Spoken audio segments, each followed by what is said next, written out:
What's going on, guys? This podcast is brought to you by AG1 by Athletic Greens. This is AG1. I'm going to take you to the website to show you guys what it is. Now, listen, guys, we joke a lot about eating pizzas and being off your diet and cheat meals or whatever, but overall, we got to stay healthy, and this is the way to do it. Prebiotics, probiotics, digestive enzymes, and a full array of vitamins and minerals. AG1 by Athletic Greens is the way to go. It's the first thing I drink in the morning when I wake up. Make sure I get my nutrition in before I start my day, get my first couple meals in. So I'm going to show you guys the website. Now, if you use a link, athleticgreens.com/RBP, it'll bring you to this page. Now, when you get here, it's going to tell you free 1-year supply of vitamin D3 plus K2 and 5 free travel packs. Unlock the offer. All you got to do is go to athleticgreens.com/RBP and you will get this free 1-year supply plus 5 free travel packs. Now, listen, if you're anything like me, you're probably worried. I wasn't a big fan of drinking something green and all that. But when I tried this, it actually tastes like a really sweet chocolate. So it tastes really good. It's very beneficial. And you got a really sweet offer if you use the link. So link is in the description also. Check it out, guys. AG1 by Athletic Greens. Thank you.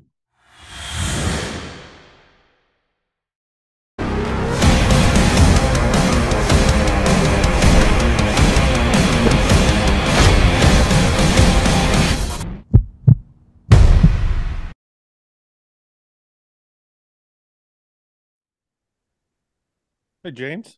How are you doing? You good? I haven't seen you in a long time. Yeah, it feels like quite a while, actually, doesn't it?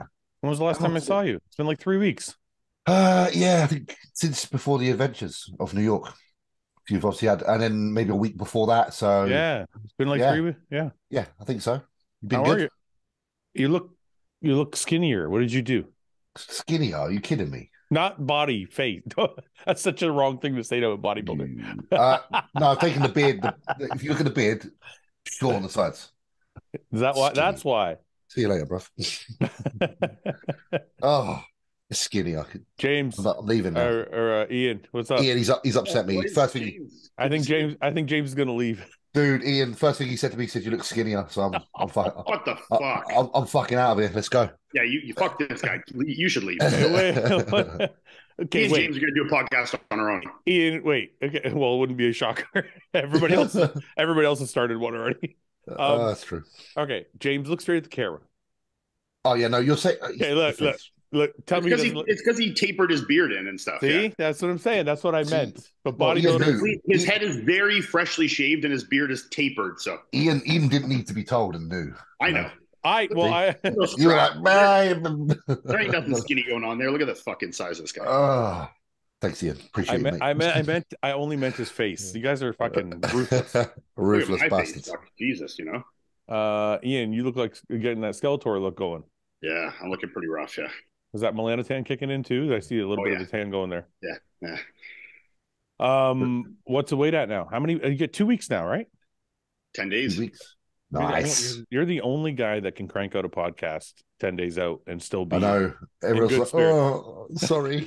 This is my second podcast of the day. I did Melissa's with her this morning. Did you? Yeah, because we did one like a week and a half ago, and the audio didn't catch, so we redid it today. So how is Melissa's podcast doing? Is she enjoying it? Yeah, she's enjoying it. Yeah. So just for people, just to show a little support to Melissa, because she's always great to us. Absolutely. This is Melissa's podcast. It's called the Giver Podcast. I am subscribed. Her and Courtney King do it, and I'm sure it's amazing. I haven't watched an episode yet though, because I'm not a woman. Me neither. Because I'm not a woman. Well, I think I see some of the like clips come up, and it looks like they're having a lot of fun. But you know, I figure it's more of a female type podcast. But if we watch you, we might understand women more. Maybe, yeah. Maybe you know what? You know what's interesting about that, James? I was in New York last week. Yep. And I am shocked at how many women watch this podcast. Like absolutely shocked. There was like, dude, we had a line, and like A I mean, quarter, even at your show, there was tons of women there for sure that were like podcast watchers. yeah, a quarter of the women were like, "I love your podcast." Blah blah blah. Me and my husband, or me and my boyfriend, or whoever watch it together, and I'm like, maybe James. And they said the same thing James has said. They said we like to watch it because we understand what you guys are talking about, what you're going through, how you think. Yeah. Mm-hmm. And I'm like, maybe we're a bad representation of like all guys. Yeah, we make men not sound that positive. Yeah. No, I think because we paint, we're probably doing them a favor because we paint. If we paint slightly bad picture, they go home to their partner who's not as bad. Yeah. Then they're like, "Wow, my partner is so amazing. I'm so never lucky. leaving him." I'm so lucky there. He's not. Yeah. So we're doing favors all around here. So you think so you think we're actually doing men a service here? Yeah. Absolutely. By being completely retarded all the time. Yeah, absolutely. Absolutely. You know what, though, James? I think you're right. I think I'm going to watch Melissa's podcast because maybe it'll help me understand my wife more. Yeah. It's like, and then what women want. Yeah, exactly. What women want with Mel Gibson is that. That's a good movie. It is a good movie. Mel Gibson's a good actor. Listen, I felt cheesy for watching that movie, but I like that movie. Dude, I used to, when I was young, I used to have like a TV with a VHS like built in my bedroom. And I'd watch like a movie. I'd put one on to go to bed, and I used to watch the movie 13 going on 30 every night. I've watched that movie. Oh, you told us that 250 plus times. Wow. Fucking Jennifer Garner. Yeah. Brilliant. I've seen that movie. It's weird. It's weird sometimes though. Do you ever feel like a dork when you watch a movie like that and you're like, this is a really cheesy fucking movie, and you catch yourself? If I enjoy it too much, I'm like, I shouldn't enjoy that so much, you know? Like I can like it, and like it can be like, that was okay. But if I like it, I'm like, something wrong. Yeah, if it's like secretly top 5, you're like, oh yeah. Yeah. You keep that to yourself. Yeah. James, what do you think that means if you like really fucking cheesy? They're kind of made for like teenage girl movies, and you're like, I don't know. I always feel like because I like stuff like maybe my estrogen's a bit, Yeah. Like I'm always thinking I need to crush my estrogen a little bit. Trust me. Got to get some Arimidex in here. Yeah, I think it depends on the time of year, and obviously when you're not too close to a show, you're like, Yeah. Oh, I get it all the time. I cry over nothing. It's pathetic. Me too. Yeah. Yeah. Anyway, so your second podcast of the day. Mm-hmm. And you're still going strong, and you seem like you're in a good mood. Yeah, I fell asleep for like 5 minutes, and then woke up, and it was 4 o'clock on the dot. I'm like, oh shit, I should get going. But I'm feeling all right. I'm good. You look lean but energized, which is nice. I get, and people that watch my YouTube say this too. Like in the last like 2 weeks, a week or two, like when the show's close, and I'm like excited, and I feel like I'm looking good, then I start to get like kind of like this revamp of like mental energy. Like even if I feel tired and I'm like, oh, I might run down, eat no food and cardio and stuff's high, but I'm like mentally energized because I'm excited. So I get like kind of a little like overly peppy, Hey, I know this podcast has 1 million Iain fans because I hear about it all the time from them. All you Iain fans need to check out Iain's channel. He's putting up all these videos leading up to the show. You don't do a ton of stuff on YouTube except for they're very good quality though, like they're premium. But good quality. Yeah. But what I mean is like you're way more active when you get closer to a show, right? Yeah. Filmed the day of eating the other day, and got arm day the other day. We got chest coming up. We got a bunch of videos still in the pipeline. Yeah. So all you Iain fans, go check it out. And then the other thing I wanted to say really quickly is our boy James got his 100K subscribers. Oh shit! Yeah, I did. I haven't got listen. I've been doing some vlog stuff, which isn't as good, but I promised to the people I filmed 2 high quality proper videos that are coming out in the next week. So trying to give back a little bit more to that YouTube because I'm close. I'm 79. No time for you at all because your trajectory is crazy. You know what I find though, James? See this? Like you can tell right here. I found this with my own channel. Food. You can have awesome workout sessions. And but then you eat something, you put some food. I know food ones people love, man. But I don't blame, but I don't blame them. We were the same way we were coming up. Yeah, food, and when you obviously have a very good quality recording with a professional videographer helps a lot. So if you do those 2 things together, food and a good videographer, fuck me, you're gonna. People are just so curious as to what we eat and like a kind of a glimpse into the life of a bodybuilder and see how similar or not similar it is to them. Tricks they can take. I used to love watching fucking bodybuilding eating videos, the old Road to the Olympias. I'd skip the workout and just watch what their fucking meals are. Yeah, especially in preparation. Yeah. Always in preparation, you like looking at stuff like that. Well, I mean, look, man, we only have like 7 or 8 foods that we eat. So sometimes when you see other people cook it, you're like, oh, I didn't know I could do that or add that or use that appliance or whatever it is. So I think it's a good idea. Yeah, and I think a lot of people watch the food ones as well if they're new to bodybuilding, because it's a good way to introduce yourself to understanding that side of it. Yeah, learning everything, like the measuring, you know, the kind of foods we're eating, what we're doing for condiments, like what's okay and what's not, what's good for seasoning. You know? The spices. I knew he was going to say spices. I'm just being racist. I knew you were being racist. I'm looking at you and I'm like, spice. I just put two and two together. Just can't help it. I'm not Indian, you fucking asshole. I know, but you know what I'm like. I just James, I absolutely love how racist you are. It's my thing. Oh. I think it might be my favorite thing about you. Very fucking Arab of you, though, because I would say seasoning, you know? Yeah, it's the way it's that. It's like because you word things in a way that just makes me triggered. Paul, wait, Paul. If you were gonna put whatever you call it to put on meat, what would you refer to that? Like something in a powdered form to add flavor. What would you call it? Seasoning salt. Fuck. Yeah. The only guy here that's like spices is this. He called it spices. James was making fun of him for how Arab it was. I got one spice, seasoning salt. Yeah. I use it on everything. What's wrong with calling it spices? I don't understand. But the thing is, I bet you actually do have all the individual spices. I can imagine you've got like cumin, like I don't know, like all the turmeric. You know, all those in your cupboard. Yeah. Alphabetically organized, you know? Yeah. No, they're not. Fouad? My mom does that shit, yeah. A splash of this, splash of that. Fouad's a good cook. I have spices, yes. But I don't even use half of them most of the time. Like, actually, I've had like an affliction to garlic for a long time. So I'm like salt and pepper on almost everything now. That's it. And I got to ask them, I've had a meal prep company doing my food for the last little while. In Ottawa called Meal Prep Ottawa. They've actually been really good, but they're fucking ground turkey, man. And whatever they season this shit with, I got to ask them, it is the best fucking tasting ground turkey. It tastes like Christmas stuffing, you know? Oh, yeah. Something like that. But I'm like, fuck, what the fuck did they flavor this with? It's so good, you know? I'll bet it's Mrs. Spice. I have no idea what it is. But you got a lot of good stuff for your side of the pond. Like I go into like Publix and stuff, and I find all these seasonings. I'm like, wow. In the US, Canada, Canada's not so much. Same as the UK, yeah. There's a big variance for like condiments and seasonings that we have in Canada versus the States. Paul, what's Mrs. Spice? Or sorry, Mrs. Dash. I meant to say sorry, Miss Dash. Yeah, Miss Dash. Yeah, Mrs. Dash is turkey. He's been racist as well. He's saying if you had one, it'd be called Mrs. Spice. Yeah, who I would call Mrs. Spice. I had spice on the head. You guys kept saying spice. All right, why am I Target? I've been fucking. I missed you guys. It's been like 2 weeks, and I'm taking a beating here in the first 10 minutes in. How'd you get on this topic?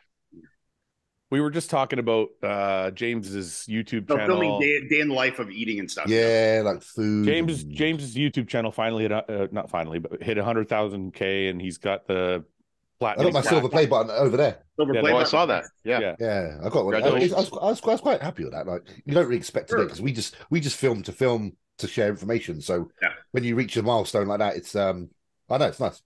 Yeah, it's weird. When I got mine, I was like, it's because you start looking around at everybody else's YouTube channels, and there's people with like 300,000, 500,000, 2 million, and you're like, well, fuck, it's 100,000, it's no big deal. But when you actually sit and think, you're like 100,000 people. No, it's a lot, man. Yeah, it's because we're so isolated.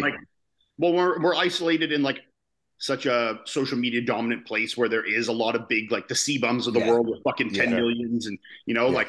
Having 100K subscribers on YouTube is a fucking lot of subscribers, man. Like that's the equivalent to that on Instagram is like 500,000 easily, you know? Yeah. I'd say so. It's definitely hard. Yeah. Do they send you a new plaque every 100,000? No, not every 100. Like milestones, like 100,000, a million. Like it's like and then a million and 10 million. Yeah. Oh wow. Imagine 10 million subs. Wow. There's like silver, gold, and platinum, right? Yeah. Okay. Yeah. I don't know. I can't see myself ever diamond. A diamond. I think it might be diamond. Yeah.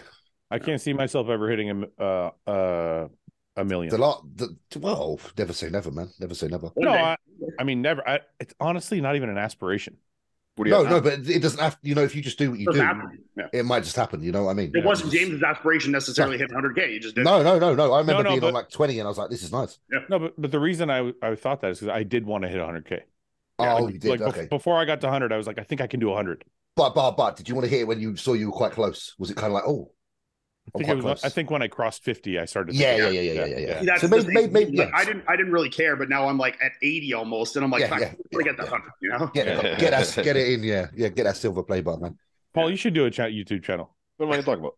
Just do like a dad channel. This is Have you ever noticed that Paul and Branch Warren sound very similar? Yeah. Some people have said that before in comments. Yeah. It's the intonation which you speak with. It's kind of like it's like kind of short, choppy, like what am I do this? You know? I'm gonna That's how Guy imitates me. I don't think I sound like that, but I guess I do.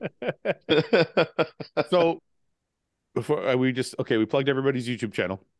Yeah. Not that we did that on purpose, but we had a discussion yesterday at the gym, me, Ben, and Samson.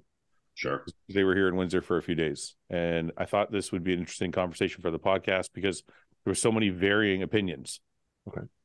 So we were discussing how we wash and fold our clothes. And I know this isn't an extremely interesting topic, but I'm really curious now about you guys. Let's be serious. All our wives do our laundry. Actually, I do a lot of mine. Oh, okay. Wait. My wife does my laundry too, but when you do your laundry. Okay. So what's the question?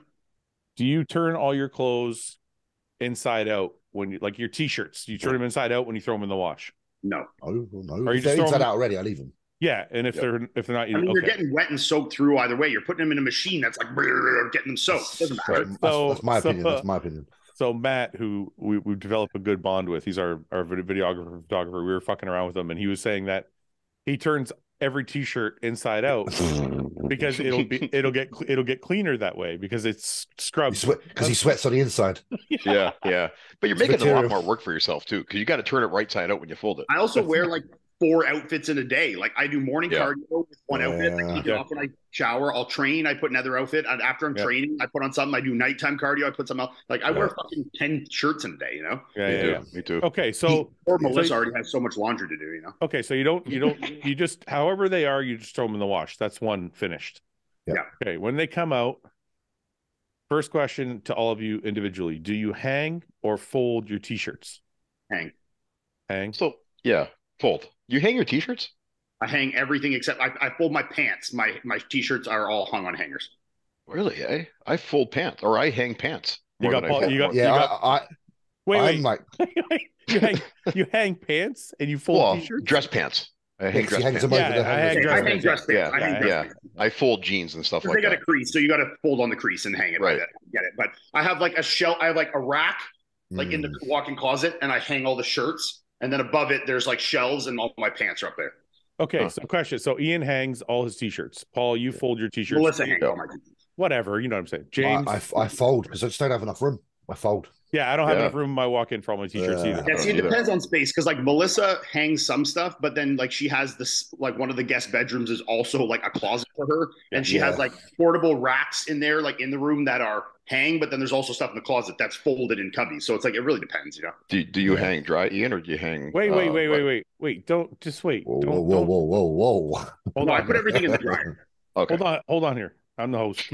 Sorry for that. I was just curious to know that. Okay, wait. I'm sorry, but that's actually a good question. You hang dry everything? No. I don't hang anything. He dries and hangs. Oh, I hang dry all my t-shirts. You don't dry nothing. No. Sorry. I dry my t-shirts. I hang dry all my joggers and my hoodies. The only things that I don't put in the dryer are things that are like kind of on the cusp of I don't want them to shrink, you know? Yeah. Anything like any hoodies or joggers, I don't throw in the dryer. No, you might be right. I think actually, Melissa, I always see the hoodies like this. I'll see them like hanging on the backs of doors and stuff. I think she'll do that to dry them. She'll usually hang the hoodies and stuff, but like pants and t-shirts and underwear and socks all go in the dryer. I find the sweaters are softer when I dry them. Yeah, but they shrink. More thick cotton will shrink more. So yeah, but even if it doesn't shrink a lot, it just gets like tighter. Yeah, they do. Is that why you don't? Is that why you don't dry? You don't just sweaters only? Because the trick is you buy new shirts at the beginning of prep, and then you dry them throughout prep. So then they get smaller and smaller. So you're like, I ain't shrinking. These are getting tighter and tighter. Yeah, that's wisdom. No, because I like my hoodies to be a certain length. Yeah. Yes, they shrink upwards. Short is the worst. If they're too short, I won't wear them. So I dried we had crew necks that we came out with, and I dried them. I never wore them again. Yeah. As soon as I made a mistake in doing that the other day. Yeah. But t-shirts are like kind of pre-shrunk, so like unless you dry them on like hot for a long fucking time, they probably won't shrink that much. Well, I also like I wear a 4XL shirt, so it's already like longer than I am tall because like it's like width and arms fill it, but then it's long anyway. So if it shrinks a little, I don't really care. Yeah. Okay. So if it shrinks a little bit from drying it, if you hang it next time without drying it, you think you'll get a little bit of length back? You might, yeah. I mean, if it's wet and it hangs, it might stretch. What do you think? You can like restore length? We're gonna restore the length. No, it won't. It's like we can restore the length. It won't stretch it back out. You don't think so? I think it does a little bit. I've never ever had a shirt like a hoodie or a crew shrink, like get shorter and then get longer again. Like if it's wet and you like stretched it a bit, like kind of pulled on a bit and then hung it, I think you would gain back some length on it. Yeah, I think so. I think you can stretch the fibers back out. It's not disappearing. You're not like removing fabric. No, you're shrinking. But you're shrinking the fabric. Yeah, but like, so why would the shrink? Why would the fabric lengthen again? That's the shrink. Well, it shortens and lengthens. I was doing this, James. That's the scientific. That's the sign for shrink. That's what they do. And we do the podcast. They're going, we do sign language on here now as well. If you look at it under a microscope, that's what it would look like. It looks like the little fibers are going like this. Yeah. Is that okay? Anyways, whatever. So I'm gonna guess that you can't get it back to its original form, but maybe go ahead and try original form. Well, its original form is a certain length. I know. It sounds like something out of a cartoon. I'm just excited about it. Okay, so next question is when you hang them, does it matter if they're inside out or not? Well, don't hang clothes inside out. Like I do that if I'm super lazy. If I end up having to do it, sometimes I'll be like, meh. But like you hang them the right way so that when you take them off the hook, you can just put them on. Yeah, but you don't do it. Melissa does it. If you did it, you said you would just to do either way. You don't care. It really depends on my level of energy that day and how much disdain I have for that. Yeah. And I feel like if you hang something inside out, it's whether you can handle looking at it inside out. Yeah. Like, if it's not going to bother you. Like looking at it. The problem is too, like 99% of my shirts are black. So if they're all inside out, all black shirts, I can't see which one I'm putting on. I need to put the logo on it, you know? Yeah, that might be a smart thing then. I have 250 black t-shirts, you know? I got black and gray. That's all I got. Yeah. Okay, if you fold them, do you fold them inside out ever, or do you always flip them right side out? Flip them right side out. Same with pants. I've never fold inside out pants. James? No. I don't really fold anything inside out, no. No. Even underwear. I think you guys, none of you do your own laundry, so this question doesn't really. No, wait. Yannika's away for a year, mate. I'm doing a lot of laundry around here. Oh, that's right. Yeah, she only comes back every other week. I lived in Florida for like 3 months last year alone. I did my laundry. Yeah, exactly. Men have to step up. When we're home together, Melissa generally does it. Yeah. So I do a lot of it here. So I don't really care if I'm hanging something. It's generally not a gym T-shirt. So mine would be a shirt or something. Yeah, it'd be a nicer shirt or a dress shirt, which I like. Yeah. I'll turn right side out. Well, you have like shelves or drawers. You just hang all your. Yeah, so I have all my like nice clothing I hang, and then I have like a bunch of shelving, and that's where all my gym T-shirts go and my pants. That's what mine's like. My joggers and shit. So when I'm folding T-shirts, I fold them inside out, right side out. Doesn't matter to me. I wouldn't. Yeah, I don't. Because I'm like, if I grab a black T-shirt, it's going to be hostile. So I'm like, whatever. Yeah, it's like I got to match it to my outfit. Yeah, it might have red writing, it might have camel writing, it might have blue writing. I got it. Yeah, depends Paul, can you imagine living your life like that? Like I have to have red writing with my red shoes. Well, I don't necessarily have to have red shoes, but I'm not going to put on a red shirt and green shoes. Oh my god, that would be blasphemy. It would. Italian flag. My training partner's like that. Trainers always match the T-shirt. Yeah, got it. I used to be more like that. No, you didn't. I don't try and go like too matchy, but like, you know, like if I'm putting on a black pair of pants and a black shirt with red writing, I'm going to either put on black and gray shoes or white shoes or white with red or black with red. So it's not necessarily matchy. You just don't want to look like an ass. I just don't want to clash. Yeah. Clash. I get that. I would probably think that too. Yeah, I'm not trying to be matchy. I just want to look like I took more than 1 millisecond to pick my outfit. You know. Yeah. I've clashed many a time in public. Honestly. So I'm the only one who doesn't care then. Is that how it works? No, we don't. I don't care, but because I washed them the right way around most of the time, They seem to come out the right way most of the time. For me, I fold them however they are. If they're right side out, I fold them that way. If they're inside out, I fold them that way. To be fair, you'll be lucky if mine are folded. It's just a basket with clean clothes. Often I got like my baskets and I get upstairs into the spare room and then they stay on the bed and I recycle the clothes out of the baskets. They don't make it back to the cupboard. Yeah. Oh yeah. Because I'm like, this is the shit I wear. That's a very like single man by himself thing. Yeah, I used to do that. Exactly what I'm doing right now. Do that too. Yeah. I used to do that before I started living with. I would just live out of the laundry basket or the washing machine, just like go down there and take out the clean clothes and like pick something. Yeah, like if you can see in front of me right now, there's two baskets in front of me. Well, James, the way I think of it is like those are probably my favorite shirts. That's what I'm saying. So like, priority tops are there, and now I've washed them all. They're part of your rotation. Yeah, there's probably about 15 t-shirts in those two baskets. That's enough. Yeah. All right, so we've solved the laundry problem because Ben hangs everything and always has to make sure it's right side out. Yeah, I could see Ben being. He's very. I do like hanging stuff, but I don't have enough hangers and I don't have enough room. I don't have enough room. Yeah. Well, you can buy hangers on Amazon for like $10. But he's got to get all those. He's got to get all those hangers too with the sloped shoulders too. Yeah. Oh yeah, because that's what I think Samson said that, or Kyle. Yeah. He said you're going to get the pokey ends, and I have all those. Ben's like, no, I have the 2-inch longer. The wider clavicle ones. The clavicle ones. Yeah. All right. Yeah. Well, that satisfies that question. Anyway, Iain, 2 weeks. You're still feeling good? Not even 2 weeks now. 10 days. Still feeling good. So where's the weight at now? Give us an update. I feel rough, but I feel good. I'm very excited. My look in the last like week and a half, 2 weeks is like really, really, really come together. I'm like very happy with how it's looking. So now I'm just got fucking ants in my pants. I just want to like get up there. Yeah, I bet. Strut my stuff, So it's a Sunday show too, Iain. Is that weird for you? No, I've done because I've done European shows. They're always Sunday.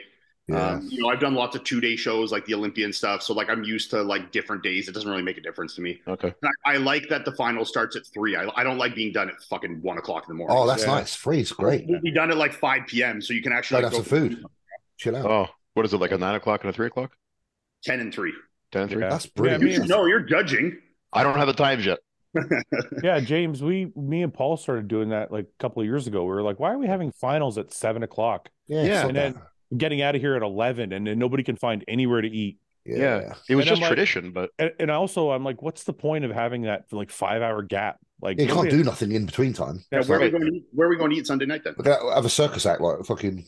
It's your victory party. Where do you want to go? There's a couple good steakhouses right by there. I don't know that area very well. I kind of want to go to that place Mike went because I didn't get to eat last time. Oh, so we can go there. I should hit Mike and see if we can get in there.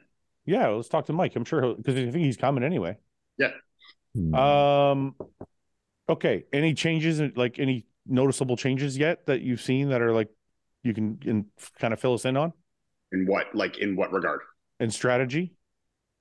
Well, right now we're like we're really pushing it down. Like we want to get like fucking. When you say for people watching, when you say pushing down, you mean calories? I'm eating like sub 100 grams of carbs. Ooh. Oh wow, good. Proper bodybuilding. Doing 85 minutes of cardio a day. Good. That's what I like to see. Yeah. Which honestly, I've never done that level of cardio, but the difference it's made in terms of like my leg detail, like, cause I'm not like running, like, but just from the exercise, like the difference of like, I don't know, there's something different about like eating a lot of food and just like when your body gets into overdrive and it starts to burn fat versus when you're actually working that body fat off, it's just a different look. Like I have a very different level of like hardness and detail in certain areas. Like for a long time, I felt like my delts and arms like kind of started to lose a bit of detail. Like they were still big and like had good spots, but like my delts were in a stride. And when I hit my side chest, you couldn't see like all this, the bumps and like everything. And my like, through my quads, there's a lot more detail. So there's some spots where I haven't seen like the dryness and the detail in a long time. Yeah. But we're not getting any like negative feedback yet. Like my training is still really good. You can see my energy's fine. So we're like, if body fat's still coming off and we're still fucking feeling good, let's just keep hammering it right till we can't, Yeah. Can I be an asshole for a minute? Sure. I'm just going to talk to Paul. So Paul, remember like all the times I said, like, this is what we should do. Like, this is how bodybuilders should train. This is how bodybuilders should eat. And I've gotten so much pushback from various members of the podcast. And as they get later on in their careers, they're like, yeah, you know, I know this thing, it works. And I'm like, I fucking already said that. Like, I remember saying back in the day that high protein diets were better for me. I couldn't explain the science behind it. That's made a very big difference. It's just a different look. Are you high protein now? Different look, man. Yeah, my protein with him versus Patrick is like probably 30 to 40% higher. Wow. So how high are you? How many grams a day? I don't know, but like my meat portions are at least 30% more per meal, you know? Wow. Yeah. Yeah. I remember when you were eating like 12 ounces of meat a day. Well, because I remember early on. It's not that Matt's insanely high, like it's higher protein, but as James knows, Patrick is definitely on the side with protein. You know, like doing 200 to 220 raw weight versus doing like 250 plus cooked weight. It's a significant difference. For sure. Yeah. So there was a period of time where Chad was extremely popular, and Chad's diets always were very high in protein. High protein kill you with fucking cardio. Like 12 ounces of fucking protein per meal. And it was the same. Cooked, by the way, for people listening. Mm-hmm. And Dennis was kind of like that. And then there came a period after those guys. Hani was still high, but a little less. Yeah. There came a period after that, I think around 2015-ish, it started, where people were like, you don't need so much protein. Carbs are protein sparing, blah, blah. So everybody lowered their shit to like 8 ounces, 6 ounces, somewhere in there. Scientifically, maybe, but like from a look standpoint, it just ain't always what the math says. This is why I'm always trying to say to people, like, the stuff you see in studies or read in books or whatever is not always applied to reality directly. You have when you're talking about like, you know, ultra muscular enhanced people, like, yeah, if you're going to do a study with 100 normies and feed them more protein or less protein, their activity is minimal and they're not using anabolics and stuff. Okay, sure, I could see that it would render very minimal to no difference if you put them on some kind of training regime. But when you're talking about top tier professional bodybuilders, I can unequivocally say after doing 4 years of one, now switching to the other, there is a difference in my look, 100%. It felt to me watching from the outside in, because I was kind of on my way out at that point. It felt to me from the outside looking in that everybody was just looking for like an easier way. Because this whole like this other theme of like, oh, I can get shredded without cardio. Remember that people started doing, oh, how much cardio are you doing? 20 minutes. It was like people would brag that they were doing like no cardio. And like, look, there's a lot of people that can get super lean like that, and I've been one of them, but the look it's different. But I just want to explain though, because it's not that you can't get lean. It's that I feel like you can retain more muscle, or at least more volume to the muscle, if you're eating more food and doing cardio versus eating less food and doing no cardio. And also, like, I have to say, doing this much cardio, my cardiovascular fitness is fucking awesome. You can train well with it. Huge difference in my training. Like, my ability to train, like my capacity and threshold for training is way better. And then as my cardio fitness has got better, it's like incrementally I've been able to push the cardio harder and harder and get more of a fat burning effect. Like, I can fucking Tour de France the shit out of that bike now, you know? Even doing like 60-minute, 50-minute sessions, like I can go fucking balls to walls for 50 minutes, you know? Like, I'm not like sitting on there reading a book. Like, I'm on there like fucking eyes closed, just like giving her, you know? Yeah. Awesome, man. That's fucking awesome to hear. Yeah. Well, I go down Wednesday, so I'm so excited, man. I think it's going to be a very different Ian, you know, like I know people say this kind of stuff, but it's just like, even when I see myself, I'm like, I see things in my body, I'm like, fuck, I haven't seen this kind of thing in a long time, or it's like different things that like I knew I had, but disappeared at certain parts in a prep and that are staying, you know? Yeah. I thought texture to my skin and detail and things that are just different, you know? Yeah. I thought your guest posing. Yeah, the main thing is you feel good as well going in to about how you're looking. You know, you have that. Honestly, I have to say, doing and I talked about this on Melissa's podcast, doing the guest posing was like the best thing I could have done. Like I was 100 times more nervous for your guest posing than I was to compete. Because like I felt like I was going to be judged on not the final product, and I was going to, you know, get any kind of feedback that I didn't like, and it was going to make me question my abilities going into Toronto. But I just didn't pay attention to anything online. I don't give a fuck what people are saying. I'm a competitive bodybuilder, not a please everybody person, and I have to realize that. You know, and like just getting up there and like getting that confidence, and your crowd was so good, and just like shaking off the rust and feeling the confidence in my posing and seeing that my physique was in a good spot. It just like really, like honestly, after I got back that week, I swear I must have the changes I made the week after your guest posing, just from probably like the cortisol release and like feeling that confidence and like, even how I was training and my day-to-day energy and my energy and cardio, just like it felt like everything was boosted to fucking 11, I was so much more motivated. I was just like, felt like a fucking, king of the world. It's really like carried me into this last 4 weeks. That's good, man. I think you could tell you're enjoying it too while you're doing it. Yeah. I think something a lot of people don't realize is, like, I noticed it this week when I was away. You can get all the praise in the world online, but until you feel it in real life, it's not the same. Sure. Like it's not real until it's real. like I'm sure people tell you online all the time, Ian, you're great. James, you're great. Paul, you're great. We love you guys. I get it too. And it's very, very much appreciated. But going to an event and shaking someone's hand and taking a photo with them and hearing them talk to you for a bit is like, it feels different. Obviously, there's like an intimacy that you don't get with an online like comment. So Ian, I'm pretty sure like, you have fans, but being there and seeing them actually like want to take a photo with you. And that's also why I'm so excited, like why Vancouver was so fun. I'm even more excited to do Toronto. Like when you're talking about hometown crowd support, I mean, I know that this Toronto is going to be fucking awesome for me in terms of like the support I have there. Like being, the premier Canadian bodybuilder, not to like toot my own horn, and doing the, premier Canadian bodybuilding show in my, province, with a lot of my friends and family and support there. I think it'll just be a fucking shit ton of fun, man. I'm super excited. Yeah, it's going to be great. Now, and the lineup's stacking up to be good. I mean, Max Charles announced he's doing it now.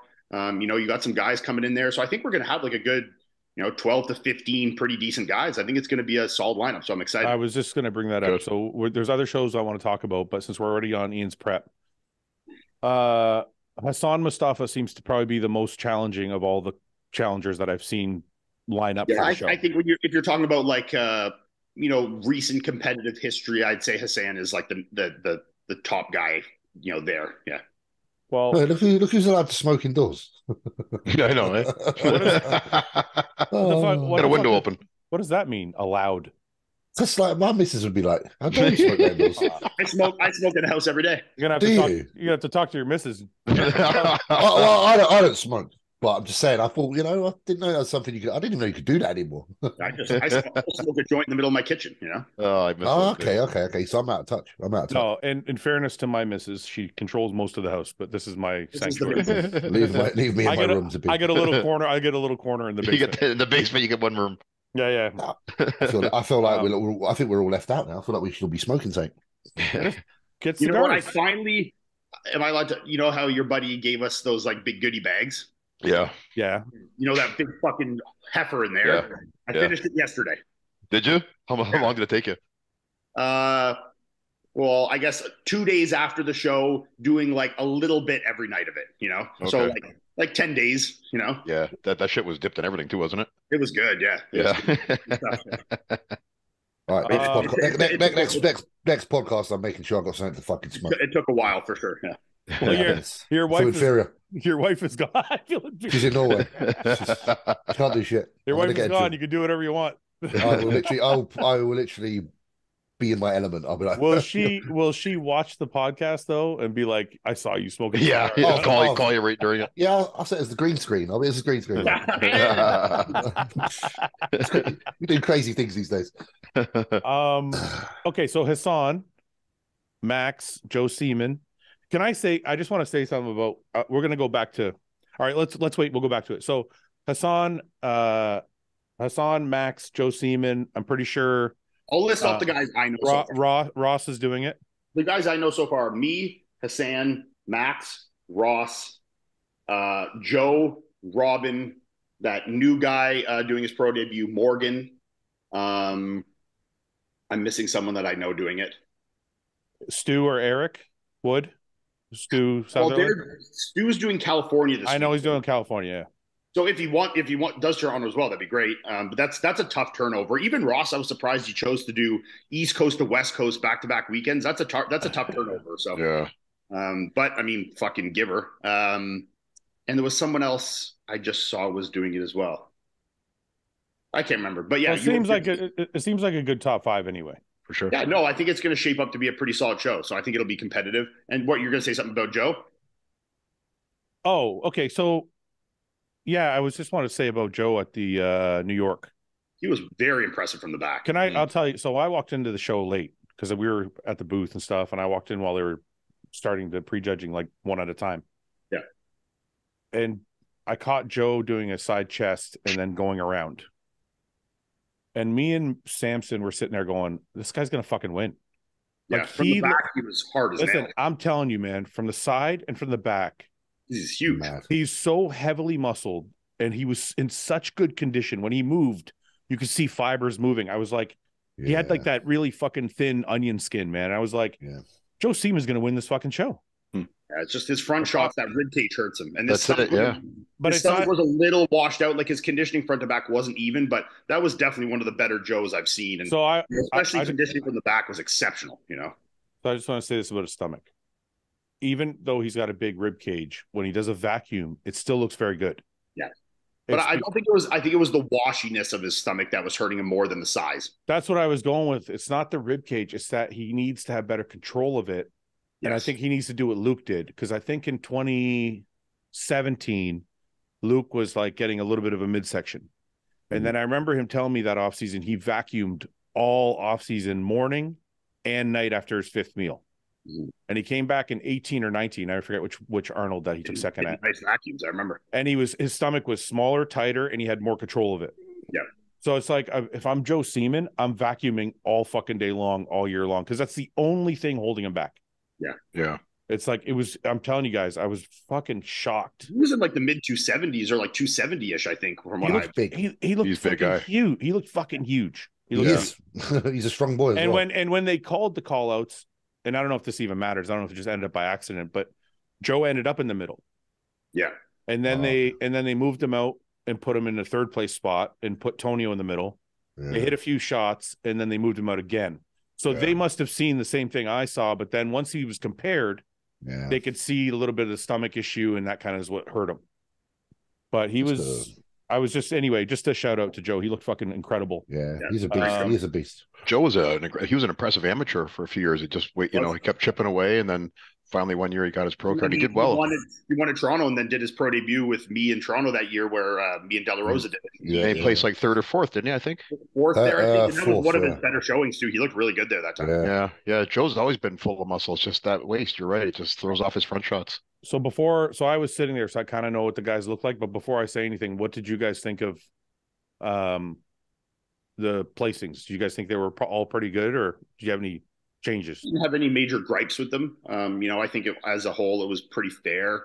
I mean, I probably would have had Joe in third over that other guy. I thought as a whole, the other guy was very good and very impressive and complete, but I thought Joe from the back and side was just a little more impressive. I probably could have put him third, but I don't think it was like that big of a discrepancy.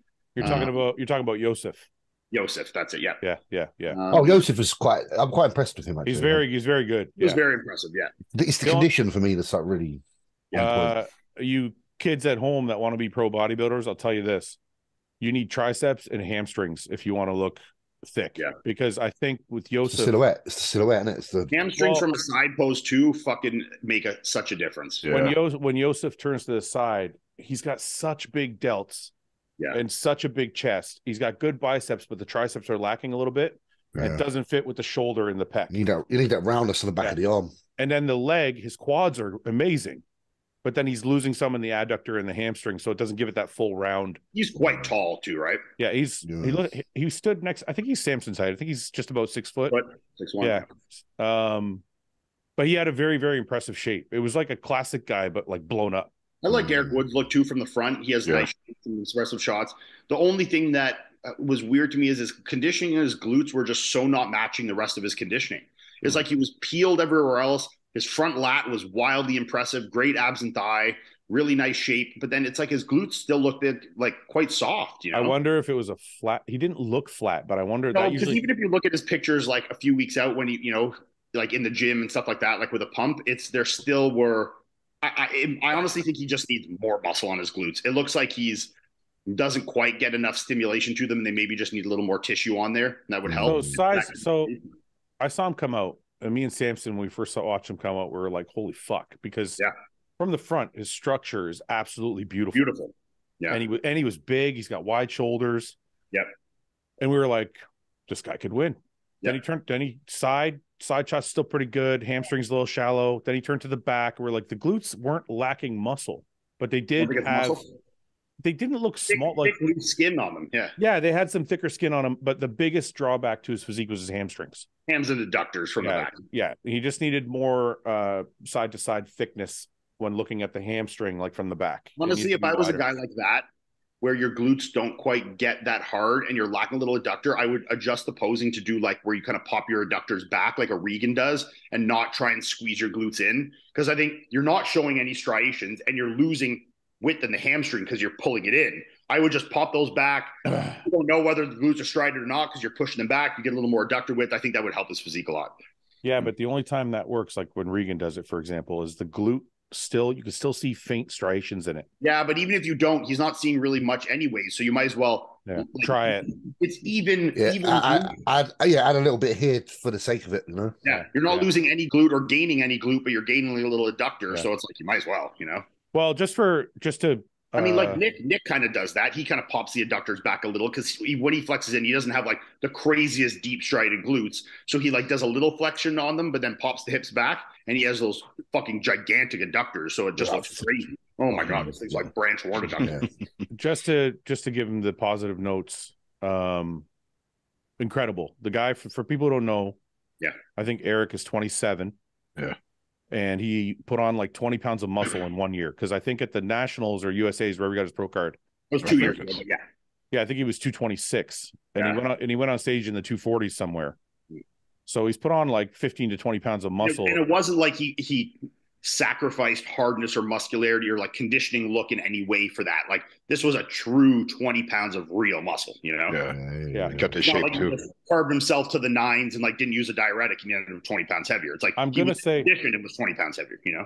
I'm gonna say that Eric is gonna be like one of the top guys in a couple years. Because if he thickens up those legs a little bit, fuck man, he's gonna be hard to beat.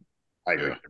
So Joseph, his front lat, I loved. I thought that was such a cool shot. Dude, his structure is so wide shoulders, good. You know what? Really nice round delts, fucking tiny waist with good developed abs, good chest. Yeah. I almost want to say Evan Senapani-ish. From the front only. Maybe I can see that a little bit, yeah. Because he's not like a tiny waisted guy, but he's got such wide shoulders. But it's like a good flow to it. Yeah. So then second place we had Stu. Yeah. Looked phenomenal. We all had Tonio Stu 1-2 when we predicted. Let's take a look at that. Just see. I forget where we had everybody. Let's see what we had. I think we're all pretty close. I think me and you, Paul, fucked up because we put Max in the top 5. Where did Max finish anyway? Max finished out of the top 5. Yeah, well, I had figured that, but I had him in 4th. You had him in 5th. So we both lost. I was pretty good, other than having. You put Robin. You and Mike both put Robin. So all of us fucked up because we had guys. I guess Mike's actually the closest because Joe was one spot ahead of Eric and then that top 2. So we just had the one guy in the middle wrong. But yeah, he was the closest. Yeah. Robin, conditioning wise, excellent. But you could obviously see when that conditioning came down that much, the muscle, like he wasn't quite big enough in that lineup. You know, he looked like he was a little undersized. When he came out individually, I was like, fuck, he looks awesome. Conditioning was great. You know, obviously he's got a few parts, like his biceps are a little wonky shape and stuff, and you know, but his conditioning from the back was excellent. Yeah. You know, he did need muscle, but just when he brought the conditioning down that much, you could see his size was not quite there. You know, Robin. Kudos to him for pushing the conditioning to that level. It was impressive. Robin looked crisp, but yeah, like you said, he was definitely a little thin for his structure. Yeah. The biggest thing, the drawback, I think he could have pulled a little bit further ahead. His arms and shoulders are not traditional. Yeah. They're a little wonky shape, but they don't have like I don't know if it's from tears or from just doing site injections or like whatever the fuck it might be, but the shoulders don't cap off the way like Joseph's do, for example, right? They almost slope in some shots. Slope a little bit, yeah. They need more cap. Yeah, they need more cap, and then the arms need to fill out. I don't know if it needs a little bit more tricep. He's got really high bicep peaks, but short bicep because they're short. Yeah. But he could use a little more tricep to fill that out. I think everything else is pretty even. Just needs more hamstrings. Size. His hamstrings are fucking piano wires. You know, like his back shots were definitely better than his front and side. That's like for sure. And then so Stu was good. Stu was very proportionate, very conditioned. I think he lost on his tan wasn't amazing, which but I don't know if that's that big of a deal. But what were you going to say? I just think he honestly lost on detail and polish. Yeah. Antonio for sure. For me, it's an angular physique versus a round physique. Yeah. And then the details within the round physique are just so on point that you just can't really touch it. Like you see here, like there's just so much more detail in this physique. Yeah, like look at the midsection, even in like any pose he does. Look at Joseph in that front lat, though. Yeah, I mean, I don't think like I even if you speak of muscularity, like I think Stu is a bigger guy structurally, for but sure, yeah, muscularity wise, they're even. Yeah. I don't even know if muscularity is the right word. It's the roundness and the pop to the muscle, which is giving you more of appearance. Like if you actually look at the muscle, I think he's heavier muscled. But I think when you have that like pop off the bone like that three-dimensionality, it can make guys that are smaller look way bigger. That's a better. You're right. That's a better way to put it. I think Stu needs more detail. Yeah, but like, I mean, that's a maturity thing, which I think will come with maturity. Yeah, absolutely for sure. Yeah, I think look at like the sweet. Also, like if you look at the way that everything comes off of the waistline of Antonio. Look at the quad sweep. You know, it's just that it all starts from that midsection. Everything just comes out from it alive. Yeah, it's Dexter Jackson stuff. It's Dexter, like Dexter Jackson. Yeah. He's very, very good. Do you know who Stu reminds me of? Stu reminds me of Jason who a little bit. Jason Hunt. Oh yeah. In some ways. Yeah. Because Jason didn't stay long enough to really get the detail that he could have. Mm-hmm. Do you know what I mean? I don't think I see that. I see it. Yeah, I see it. It's like the muscularity is similar. I see it. And the detail levels are similar because they're not quite there yet in level of what they can get if they continue doing this. I feel. I see that part of it. I see that part of it. I feel like they're structurally quite similar proportion-wise. I think, like I said at the beginning, I think he can, and I noticed it when I watched him when we were at Orlando last year or Tampa. Yeah. His tans, I don't think he's quite figured out what works for him tan-wise yet. You can see there's still like a bit of like blotchiness and lightness to the tan. Yeah. Which, I mean, look, I struggled with for fucking years. I mean, you know. I feel like Joseph has a level of condition that you can only tell if you're there. Yeah, it looks like Dorian condition to me. Stu's color seems to be like similar to where Branch was early in his career. Remember early in Branch's career, he couldn't get his color right, and he finally did. Look at his forearm, super dark, and the end of his bicep is kind of light, and then his lower abs are a little light, and then his upper chest is really dark. The lower teardrop on his quad's really dark. It's just not quite even, you know. Yeah, that could be just a rookie thing too. I think a lot of guys. I don't know if Stu did this or not, but for most veteran guys, will get ready. They'll do prejudging, and then they'll go back. Get retanned. They'll rinse off and do another layer, and that way their tan looks better again. Yeah, fresh. That looks like he might have sat around for a bit. Some of the areas where his shirt was touching or something, the tan came off. Yeah. I don't know. Little but I think even if the tan was right, I think they made the right call. Yeah, I don't think it would have made a difference in the results. For things that he can improve. Tonio is going to be a problem for a long time. Mm-hmm. Do you guys think? I don't know if Tonio is ready to crack the top 10 though. No, I don't think so. Maybe not that, but he's going to be. I think just his structural size is going to play a part when you put him on the stage with big boys. But he did at the Olympia. Lineup with no guys that are really like that Olympia level of like heavy muscularity. There was some big guys, but not that are as complete and that muscular. And I think when you put him next to guys that are 2-3 inches taller, a little wider in the shoulders, plus had that level of muscularity and detail, it's going to show. And it did. Like last Olympia, he was outside of the top 15. You know. Yeah. He obviously wasn't as good last Olympia as he has been and was here. I think he'll move up. That structural size, like he was a 212 guy. I think that's going to be the biggest limitation for him, especially with that really narrow kind of like strong rodent stomach. I think if you start to push it, that's going to go this way, you know, and that's something you got to be really careful on, you know. I think he'll be in the top 15 this year. Definitely. Outside of the top 10 though. Yeah. Joseph. I think Joseph is. The more I look at him, the more I'm impressed. I was very impressed with him. Look at that. You can see his abs, how hard he is for real there, you know. James, the way the lats pop in. James, in certain shots, he's absolutely incredible. It's literally a front to back thickness issue with the hamstring. Yeah, he's side on shit. It's side on shit for a minute. If I get to, I'm gonna try and find him. He's grainy hard, eh? Yeah, he's because I saw him at Bev's 2 days before the show. Yeah, and he it's a side on thing, isn't it? Like see, look, you can see here, right? There's There's a shallowness here that needs to come up. Yep. Yeah. And here's Small a guy side, legs. here's a side shot. See the tricep Hamstrings, yeah. and the hamstring. Yeah, and the hamstring. Yeah. You're missing because see how thick everything else is. It makes it even worse, right? Fucking gigantic shoulders. Yeah, he looks like a guy who can press a lot of weight. Yeah. If he can correct, even the triceps not bad. Even if he can just correct this a little bit. I think even posing it, just like really sandwiching that hamstring against the back leg and turning that knee back towards the back of stage a little more. Change it, yeah. And I think some guys make the mistake of flexing their hamstring on side poses, which is like makes no sense. Yeah, I'm not saying he's doing that because I don't think he is, but really just fucking sandwich that fucker up against there. And I think front on for me is one of my favorites currently. Front on. I agree.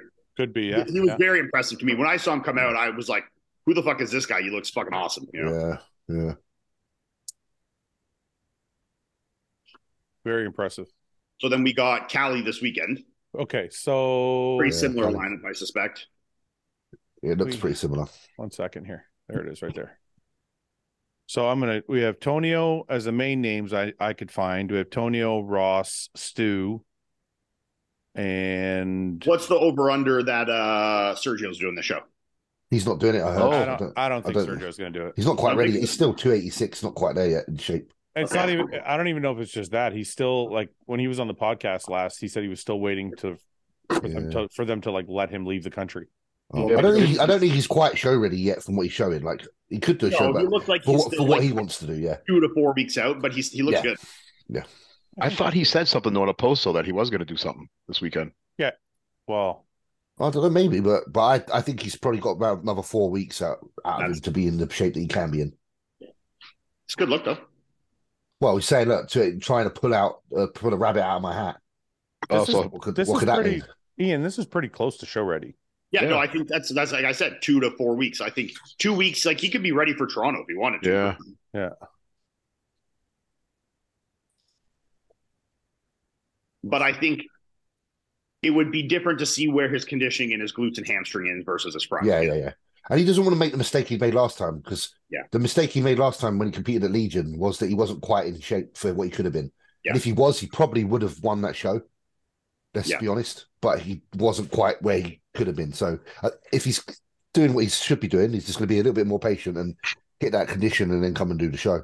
All right. So what are we saying? Are we saying Tony is going to walk away with this too, or is Ross going to be able to beat him? I think Tonio's going to win again. I don't think which one? I don't know who Ross is. I don't think. Yeah, I don't think Ross is going to be quite big enough yet. Mm-hmm. I think he'll be kind of like. I don't want to say this. I think he looks fucking awesome. Like there's no doubt. But I think it's going to be kind of like slightly undersized still at this point. You know, this is Ross from the back. Yeah, I don't think his back is quite there yet. And you can see the front to back thickness is like his hamstrings are great. Side of the leg. Hamstrings nice. I think it's Tonio's. I think it's Tonio's still. I think it's a two-peat. Yeah, it's a great physique, though. I like his look, but I think he's still just a little on the thin side. You know, bit more chest depth, bit more. Yeah, looks great though. Like it does look fantastic. How did that Korean guy do at the last show, Lee? The 212 guy. I thought he was an open now, though. Was he an open at No, he did. No, he did. Oh, he did. 212. I got as a glute admirer, though. I'm very impressed. He's got such nice glutes. Those are beautiful glutes. Great. Yeah. Hamstrings. All right, so Tonio for Cali. Yeah. If Tonio comes to Toronto, can he beat you, Ian? No. It's a big jump, bro. You got to think where Ian was at. I know. I just want to hear him say it. I'm honestly the most interested to see the battle with Stu and Ross. You know? Yeah. Like that battle interests me more than seeing Tonio battle these guys. I think Stu. Two guys in their first, pro show or two. Pretty different physiques. Both, like Stu is a little thicker, a little more like hardcore looking physique. Mm-hmm. Ross is a little prettier. Really fucking tight, crazy glutes and hams, nice skin. So I'm interested to see them next to each other. Mm. And I think it'll be a good to see where Ross is in terms of his level of size and muscularity on a pro stage with guys that aren't like fucking 290, Right. Yeah. Yeah. I mean, I agree with you. I think Stu will be bigger than Ross, but Ross is going to show more detail, I think. Yes, I do think he'll be more detailed, especially from the back. Could work in his favor, like for Tonio. Yeah. Okay. And then New York. We talked about New York. We talked about Cali. We talked about Toronto. Everything else is a little too far away still. Yeah. James, how's your off season going? Yeah, good so far. Just like like kind of like a semi-health conscious face right now. Paul, don't you think his face looks skinny? Yeah, you look good right now, James. You look healthy. So yeah, Thank you. I said that It's to him. a trip to the barbers this morning. That's what it does. Yeah, you look clean. I I said knew that what it was, James. Don't worry. Paul, I said that to him. He got mad at me. What? No, no, No, he no, said he looks no, thin. no. You said you look skinny, Oh, you can't say that, Fred. and I was Never, like, can never say that to a bodybuilder. "Cheers, mate." I've been retired for too long. Yeah. I forgot. Yeah, I forget what's appropriate. Yeah, no, everything's all right. Really, just cracking on. Got a good training I partner. remember once before my sister knew like the etiquette of bodybuilding. Yeah, yeah. Came home once during like one of my preps. I was like 4 or 5 weeks out, and she's like, "Oh my god, buddy, you look so much skinnier." And I was like, "I'm gonna fucking." Yeah. Don't ever say that to me again. Yeah, no. I look lean. She learned from there, and now it's, "Oh, you look so lean." Like, not you look so skinny. You just got to James- educate them. James, you getting on stage this year? I don't think this year. I'm aiming. I want to apply. I want to do the Arnold because I haven't done an Arnold yet, like the rest of the guys. So, I definitely want to aim for March's Arnold if possible, if they would let me do that. James, you know they're doing a Arnold UK this year after the. I know. Yeah, I found Arnold that. I Columbus. know. Got some inside info 2 weeks later. Yeah. Oh yeah, they're bringing it back. Bringing it back. I'm Yeah, pretty sure that's a show. That's a show I'd obviously like to win because I'm pretty sure. obviously I was battling out. I heard like secondary news, so I don't know if it's bullshit or not. But No, I've heard a little something. Yeah. So yeah, I plan to do because that's on my birthday, that one. So I plan to do that for sure as well. Yeah. I want to do the two. I think the two would be good. Yeah. James, more importantly than Arnold, because we're still far away. How are you finding what's going on, guys? If you haven't checked out hostile.com yet, you haven't checked out our merch, or you haven't checked out our supplements, get to hostile.com today. Use code RBP and get 10% off your order. I'm going to show you guys where you can pick this up. If you just go to hostile.com and you go to brandware, it'll bring you to this page. And, if you click on for him, it's all broken down for you: bottoms, hoodies, tanks, raglans, and t-shirts. So if you do this, just scroll down. We have some oversized stuff in stock. We have the originals, some more oversized. We have some of the podcast tees, and the list goes on. The flannels are awesome. Everybody loves them. Some of our newer stuff here. And this is the Real Bodybuilding t-shirt that I'm wearing, and a couple of women's tees as well. So guys, there's a lot of stuff. Now, if you go to accessories, we also have lifting gear. We have flags for your gym or for your bedroom, towels. This is an ebook that I've created. And of course, the best supplements in the game, Hostility, Bloodshot, are the two best in my opinion. And it doesn't really get any better. Guys, get to hostile.com. Check out all our cool shit. Check out our merch. Check out the best supplements in the game. It's not a trick. Don't get fooled drinking flavored water. Get some Hostility, get some Bloodshot, use code RBP, and save on your order. Support the brand, support the podcast. Thank you guys for watching. The off-season monotonous at this point? Are you like going stronger? Are you keeping your focus high? Like, how you feeling? I know the last time we talked, you were seemed a little down on yourself. Seasonal, isn't it? Seasonal a little bit. Yeah. At the minute, I'm kind of good because my training partner's kind of really. When you're around certain people, they obviously lift you up or they bring you down. Oh yeah, it makes such difference. And I have a training partner right now that doesn't think too much about bodybuilding, just does it. Yeah. And enjoys it for what it is and doesn't care about the social media side or that. It's just all about let's get to the gym, let's train hard. It's our little bubble, and I'm just enjoying that, just kind of taking it back to how it really should be. Honestly, that's how it's for me too. Like I play with Mark a lot of the time, but I also train with a guy named Jay. Yeah. But I've known for a long time. And like he's not a bodybuilder, never competed, has no interest in competing. But he's fucking strong as hell and he pushes me good. And he's just like, we talk about fucking cars and fucking. Yeah, same. I train and it's like maybe the odd bit of bodybuilding here and there, but it's like just life and train hard and fucking do it every day, Yeah. Because it's there's like a good energy to go into, Yeah. Good energy. So, but dude, I'm doing good considering everything. I'm just cracking on, and what else can you do other than do what you're doing? Like there's only so much you can tick in a day. Like rinse and repeat. The reason I asked James is because a lot of guys, I think a lot of amateurs have this problem. So I thought maybe you could shed some light. Is when they get into a long off season like that, it starts off gung ho with tons of motivation. And then as the months wear on, you get into month 4, 5, 6, the motivation starts to wear. They start eating more garbage food. Yeah. They start cheating more often on their diet. Maybe they're not going as hard. Maybe they're partying a little bit more. So like a lot of people have trouble when they have a long off season keeping that focus at the top level. Of course. But then it's just a case of what the fuck do you want to represent and present next time you get on stage? Like you're responsible. So if I turn up, if I turn up next year and I don't improve because I'm skipping meals or being a lazy bastard, that's all on me, man. I ain't got time to fucking waste. I'm 34 years old. I ain't got fucking time to waste. So I go to bed every night and I make sure that everything's been fucking done that day that I can. So your way. Sorry, I'm sorry to interrupt you. So your way to stay focused is you're checking each box one day at a time.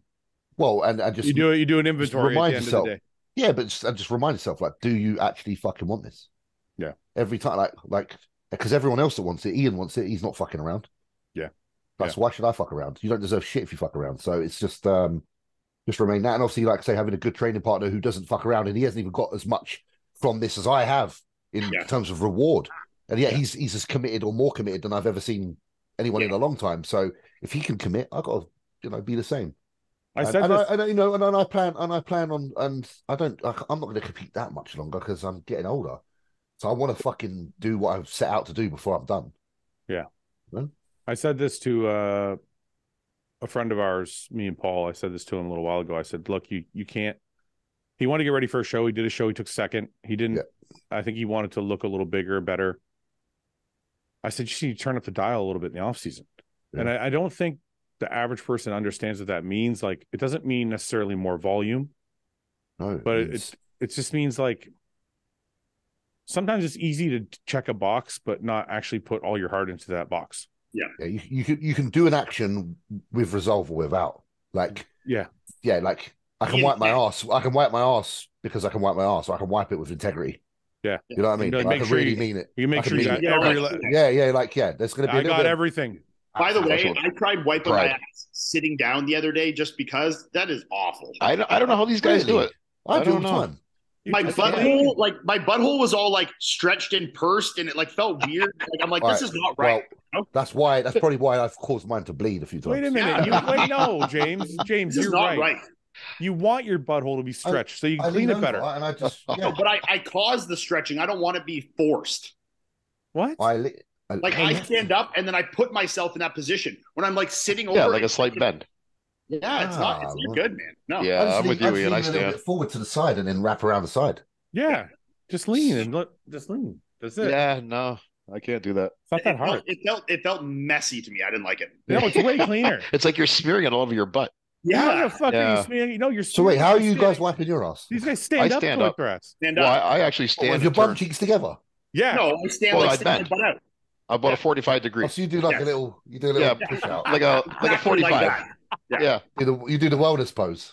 Yes. Yeah, that's it. Yeah. Okay. With the little hip hop. I'll give it a go. How I practice flexing my adductors. James, listen, I won't say nothing about it until I try it. So I'll try it later.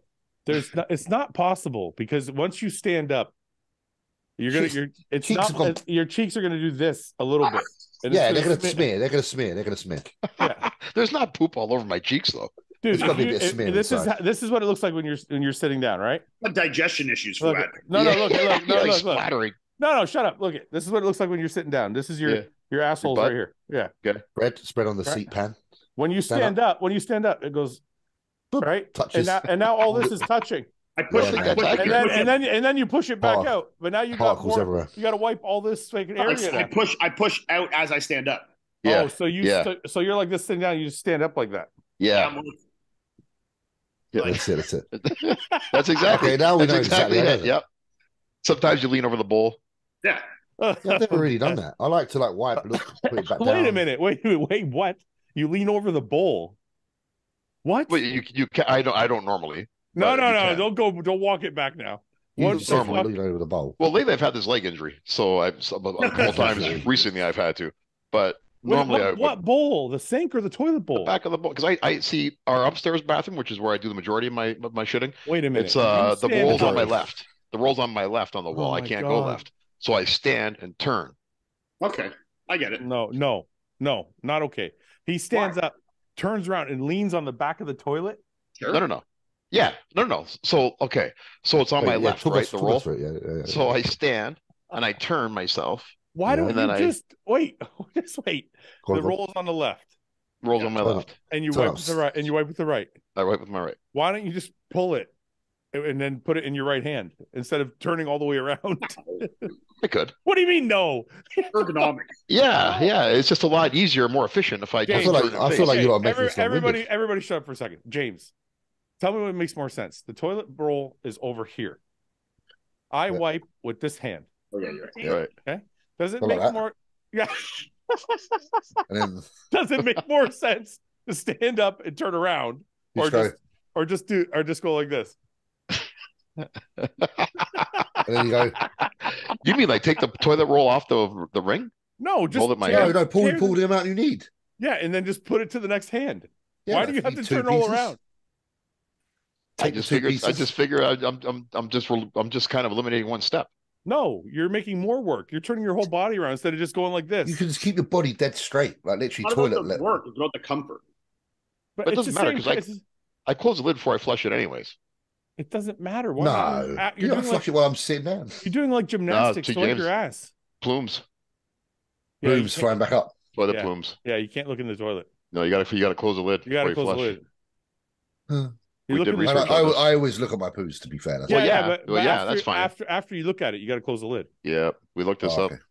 The Normally, toilet- I look at it normally. I normally take a picture and send it to a couple of mates, and then I like doing that sometimes I too. always do that, especially if it's a runny. I love it if it's a runny one. James. Yeah. Look at if you don't close the lid, this is what it looks like. I don't mind looking at it. No, bro, I'm Oh. eating right now. I don't want to see this Oh, shit. particles. Oh, no, don't worry, Yeah. Ian. He's just showing you the plumes. Well, you can't actually. Yeah. But there's no poop in the picture. Oh I yeah, promise. like you have No, a there's no soft, poop in the picture. like you have a soft stomach all of a sudden. Yeah. I don't want to look at people eat fish. Fish poop. Okay, so Paul, in the future, you're gonna switch hands. I'll give it a try. I'll report back. I'm James- left-handed, and I even use my right hand. I'm gonna have a fiber shake pretty soon, so I can let you know probably tonight. Yeah, Okay, James, you're gonna try standing I'm going to try the wellness pose. and report us. Report to Yeah. us. I'll bet you'll be a changed man, James. I might even wear a pair of stilettos while I do it. Oh, that's even better. Even better It'll angle. help the angle for the if you think about the logic. Yeah, because they here, push like- the hips back a bit. That's exactly, good. Yeah. it's going to set Yeah. everything. It counterbalances the knee. It's Yeah, going to be in line. you could leave some plates in front of your toilet. That way, they're there to raise your heels when it is time. Or I can just do some RDLs and get someone else to wipe my ass. Wow, that'd be the ultimate. Save it for when I go to. Or to the you gym. could just stay seated like a normal human and wipe your ass. Yeah. Or just get a Yeah. Japanese toilet. Yeah. What's that? Yeah.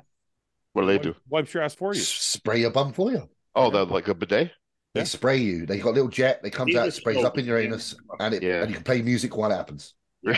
Really? You can press the button. It plays a little tune to cover the sound of you Melody, shitting yeah. or flushing.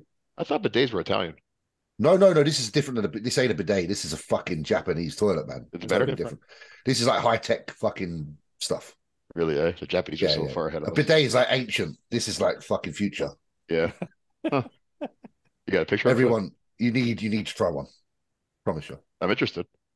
It feels good. Yeah. You question I can your imagine. sexuality after that sprays your bum. Well, it might. You'll be like, All right. Is it this one, James? it can look like it. They can't look like. Yeah, they can look like that. They can look like they don't have a certain look, but Oh. it's what's inside that matters. You should have it look like that, basically with a little jet and So yeah, like that kind of thing. Has programs and shit, and a I little had one pipe of thing. these in the house. We stayed in an Airbnb for Yeah. Vancouver. And they had So those. good, It so was good. The fucking best thing ever, man. We would literally Huh. find excuses to take shits just to like use the toilet. Yeah, no. So- Showing you so- just one spray in there. Look at go Paul. left. Look. Go This left is- one. Yeah, spray. you can heat the water. You can fucking change the Oh, wow. net placing. It's You can amazing. dry. brilliant, It man. even dries your ass, Paul. Dry. oh, wow, that's awesome. So you're paper free. Yeah, and Like, another you good could thing. probably do one like posterity wipe, but yeah, it's pretty dry. So you no longer need paper anymore. You Look, technically- Paul. Look, Paul. Wow, you're Rear, still meant to wipe soft rear, front, front Right. bum, so you can do your vagina. Yes. or So you can do your balls. or your balls. Yeah, that's awesome. Pressure. You turn the pressure up and down. Amazing. all the way Yeah. to the top. I gotta look into that. That's I It's pretty good. would love that. I'm gonna get a Japanese toilet. Well, you already got a bidet. I do expect you to do that. Yeah, but that because one has you a do like dryer, Paul. spending money Yeah. on things, so you will buy Yeah. a Japanese toilet. I guarantee. Yeah. Let's Wonder do how much some- People air. love it. Such a fucking Paul. I swear to God, you can't. I just wonder how much they are. Do you know what he'll do? He'll get a Japanese toilet and he'll do the podcast from it because it's that nice. Hostile wallpaper in the toilet. It's $2,000, Paul. Really? Easy. Yeah. Small money. You probably got to get some electrical done though. Why? No, I think it's kind of pretty simple. Because all the panel. Wonder how the water. Yeah, I wonder what water it uses to do the jet. Anything else you want to know about the No, I'm good. I think I got enough information for now. I'll do my own research. Yeah, thank you, please. Just wondering if there's any more questions for James about the Japanese. I'll DM you, James, if I got any more questions. You need your own podcast where you delve into like just random shit. In depth. Important things to pull. I was a video I just filmed training arms the other day. It's not up yet, but Mark caught me and Jay, the other guy I train with, and me and him were talking about I'm redoing my bathroom. And we were like talking about the counters and blah, blah, blah. And Mark's like, what is this? You're talking about the shit we'll train, blah, blah. And then I'm like, I stand up, I'm like, where the fuck is Paul Lauzon when you need to talk about it? It's Lauzon though, Ian. Appreciate my home renos, you know? I thought it was Luzon. No, Fouad, you know that. It's Lauzon? Yeah, it's not Lauzon, it's Lauzon. Lauzon. Like, Lauzon. It's like just pretend it's like Lozon. Okay. Lauzon. Can we do questions now, Paul? Yeah, sure. Okay. Do you think I'm just going to run through them. I'm not going to pick any. Okay. Do you think it's more important to learn how to train hard first or learn how to train with intent? It's kind of the same thing. Yeah. You can't train hard. Well, no, you can train hard without intent. But you can't train with intent without training hard, I feel. What's the person? Because intent, I know training with intent, I feel is hard. Wait a minute. Let's define what he's saying. So is he saying train with intent as in like I know how to do the movement, and training hard is your level of effort? If you're doing it in that case, then I think that exercise execution is primary, and then you can learn after that to take that further and further. Yeah. But I think they're both important in the long run. I think it's just kind of a silly question. I think you have to have both. He thinks it's a modern question for young bodybuilders that need a slap. Don't you? Well, Don't you? Say it. Just say it. It's okay. Okay, I do. Just say, look, stop overcomplicating it. Just get to the gym and lift some fucking weights, all right? Yep. Well, I don't know, man. I never said when I went to the gym for the first time, I wasn't like, let me learn. Shall I be intentful? Yeah, let me learn how to do everything perfectly. No, there's so much thinking, you know? I think it was different. Just stop thinking too fucking much about, like we always say at the minutiae, like you're going to be here forever if you're doing that, because you're going to question every fucking thing you do. You know, this week I trained with Ben and Samson. Yeah, was it good? And Paul trained with us on the leg day, and then Paul was busy yesterday, but we had a fucking awesome. Me, Ben, and Samson trained back at Bev's too. I bet you didn't discuss fuck all either while you're doing it. Should we do it like this? We didn't. All we did was we talked about. We picked who was going to lead the workout. Yeah. And then every once in a while, I would because they wanted me to do the workout, so I was like, Samson led the chest workout, I led the back workout, and then I led the shoulder workout. But still, somewhere in between, we'd be like, yeah, all right, this one or that one. They'd be like, that one. Okay, so we'd chip pick that exercise. Yeah. But we asked Paul. We trained legs. We were fucking all dead at the end. Yeah, we were like, but it was fun. Because you wasn't going, oh, well, we should use that because the strength curve on that one's ideal. Yeah, and nobody was like, hey, you're not going deep enough. You're not going. Right, nobody cared. You're not going slow enough. You're not like. We were just fucking killing it. Like, yeah, full effort. I think, the bit that we're talking about now, like these kind of like real intricacies, they come at a time when you need them later. Like when your body's pretty fucking good, but you need to eke out that little percent that you haven't got yet. You've already established a good physique. I feel. That's me. But even I agree with you, James. It's for sure. Even then, like you say. But even then, you got a guy like Samson who doesn't need that like perfection. He just needs he just needs stimulus. Right. Yeah. And it's like, fuck, man. It's like, yeah, it's fun being a part of a session like that, because not a lot of people know what it's like to be a part of an intense training session with a group of guys that are all giving full effort like that. Look, even Samson said when we were done, he said, I don't have anybody train at home like this with. Yeah. Which could be good for him because he's fresh all the time. Yeah. But I mean, he was really happy with like the level of intensity we went to.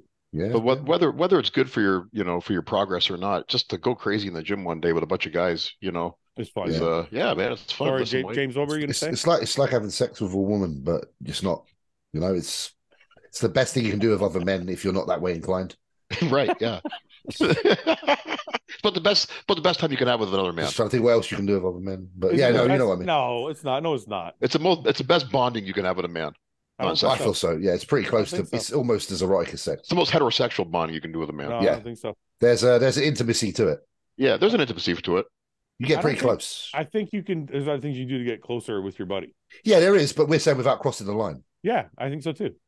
Okay, what are you talking about? Like Yeah. maybe like shooting guns together and like No, holding like, it for him while he shoots. Like, let's say you Press the trigger. go get wasted and you meet a girl that You die. Yeah, but that's sexual. We're not talking about sexual. Yeah, but here. when you're getting Yeah, wasted, you mean like being a it's wingman? It's like in the moment. It's not. Yeah. It's not fabric. You know. yeah, but it's a great story. The next day you're like, look, that girl and us and Yeah, but I'm talking about like when you're with the boys in the gym, you're like another rep. It's almost like the same as when you're like. It's almost like the same as when you're like stick it in your mouth. Yeah. It might not be as funny, but it's not sexual. But it's like what you're doing it. your mouth. And you are turned on by the action they're doing, but it's not in a gay way. It's in a like you're turned on by you're motivated. So Yeah. it's like I think turned on is the wrong terminology. Yeah, I don't know about that. Yeah. No, you turn on. You turn. No, wait. You turn on my motivation. You turn on my motivation. Okay. Yeah, I get Okay, that. you're allowed to turn that. You press that button. I think we should word it different. Though. Yeah, I think we should change it different way. Motivate each other. You're pressing my motivation button. Come Yeah. on. Motivationally aroused. Yeah, you're really getting me off motivationally. Oh yeah. What is the most you would give up to win 2 Olympias? Can be years off your life, company, relationships, anything. Ugh, I don't know. Like any This is relationship. We're already giving up. This is your friend, Ian. We give up by the pursuit itself. This is your friend's question, Ian. How much would I give up? Well, like ask something. I need specifics. Yeah. He said, would you Just give like up? ballpark. Like, give me what? Would I give up what? My wife? No. Would I give up my dogs? No. Would you give up 5 years of your life? I mean, off of fucking 30, no, we probably already are. That's a tall order, If I was going to be 85, I would take it. Yeah, if it's like I was going to live to 90 and now I'm 85, okay, but I don't know how long I'm going to live. So I don't want to It's impossible to ask unless we have the time stone. We can't do this. It's got to be more specific, I think. Julian, this is a horrible question. Yeah, Julian. What was your longest competitive season? Meaning, how long did you maintain low body fat percentage? And what are your thoughts on health ramifications from staying in that state of low body fat for a longer time? I think you've done quite long seasons before, haven't you? You've done. I don't think there's anything. Long ones, yeah. The longest one I had, I think, was when I did Orlando. I got ready for FIBO, and they canceled FIBO, so I got It was three months there, then Orlando, then I did Tampa and Vancouver. So I think my longest season was probably 6 months. Yeah, I had something like that. I think when I did my first debut, and then I had to diet a lot more because I was obviously still a fat fuck, and then. Yeah, and then I went all the way to Prague at the end of the year, near the end of the year, so I don't know what the fuck I was doing. So yeah, I had a long stretch. I did 1 year where I started prepping like February, March to do like a June show, and then did like 4 shows all the way to the Arnold, then the Olympia in November, December. So that was 2 years ago. Yeah, wow. That was 10 months straight. Yeah, that was 21. Yeah, it's a long haul. And again, like speaking of ramifications, it's not like I had 6 months between shows. Like it was like they were all spaced out. So like I was staying in pretty much contest shape, or like within 4 weeks out. Was it harder mentally or physically? Neither. It was great. James, what was I loved diving. It made me feel 100 times better. Yeah. Huh. James, what were you going to say about ramifications? I was going to say, like, obviously, he's asked about ramifications. You've got these arguments, haven't you? Because like, when you're getting ready for a show and your body weight's down, one thing you normally do notice is that blood pressure and stuff like that's in a good place for that whole duration. Lower, whereas in the versus the off season, it's actually I find really hard to control. I find it. I think once you're over a certain weight, it's hard. I think people are confusing 2 different things. Being low body fat is not necessarily unhealthy. It's the diuretics that come into play at the end. I think people are confusing. Obviously, an influx of orals in the end and diuretics and stuff like that. But but I think people are comparing confusing that to being heavy and eating excess amounts of food, and maybe your daily activity levels and cardio being a lot lower in the off season. I'm taking a prep every day of the week. Yeah, I'm just trying to make sure we categorize it properly. Like when you say getting ready for a show is unhealthy, it's not the low body fat part that's unhealthy. It's if you're taking excess amount of gear to get there. Is one thing, or it's the diuretics at the end, the dehydration and all that, and the rebounding if you don't do it properly. Yeah. But Yeah, just like getting- the calorific, the expenditure, the deficit and the expenditure isn't the unhealthy part. Put it that way. Right. It's like you said. well, No, if the only anything, way- being lower weight and lower food. lower body mass is healthier. You know, Yeah. That's how humans thrive most, isn't it? If being you 300 versus 220, you're going to be a lot healthier at 220 if it's the same Yeah. person. You know? for sure. Sure. ask the British guys to do American accents, Oh yeah, James. and you do a British accent. I'd have to listen to an American to that. Well, just do us Canadian. I learned Yeah. something about. I don't know. Canadian's weird. I didn't get Canadian. I learned something about Brits, James. You guys, What about you guys don't pronounce the R. R? What R? You don't pronounce it. What R? What R? Like say garbage. Garbage. See? It's aw. Garbage. Yeah. Yeah. What do you do? What do you do? Garbage. Garbage. Like a pirate. Sound like a pirate. Garbage. Garbage. Say- I'm say- gonna take the garbage out. So you know, Say par, like golf, like I scored par. I scored par. See? Paw. Now say it how we would say it. It's pirate, isn't it? Par. Aw. Yeah, I Same scored. This is a weird one though. Wait, I got one. Hey, man. Hey, Watch man. Watch this. Say you're gonna take a bath. I'm gonna take a bath. Bath, right? Yeah. So we do an half a bath. Wait. No. Watch this. Say I want to eat some pasta. I'll eat some pasta, mate. See? So when it's pasta, he says pasta. You don't say Yeah. pasta. But when it's No, bath, don't say pasta. but when it's Pasta. bath, he says bath. See, I don't say pasta though. I say pasta. Yeah, Really? but when he says bath, Pasta's weird. Yeah. okay. But when he says bath, he says bath. Yeah. I want to take a bath. Yeah. It's opposite of what I'm we gonna go off now and take a bath. I spent a week with the Brits with Ben and Samson. I figured out all this shit. I'm like, Do these you- motherfuckers, they never say Who- R. Are you the same as me? When I've been around some British guys for a bit, my voice in my head turns British sometimes. Really? I get it. Yeah. I get it when I hang out with Julian, who's very French a lot. Yeah. I end up speaking kind of with a little French twang at the end of my voice.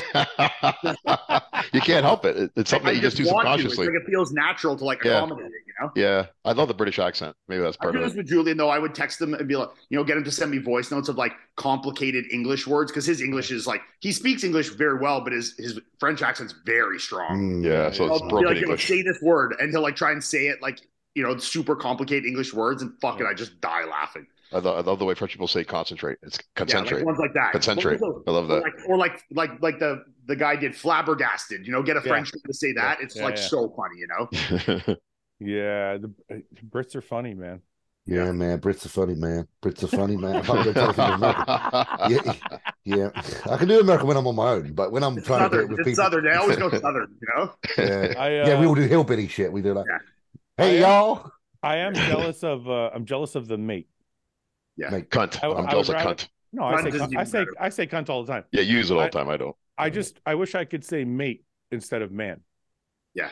Mhm. I'm gonna start flipping them. I'm gonna start using mate. But hello, it mate. How you doing? doesn't sound right coming from me though.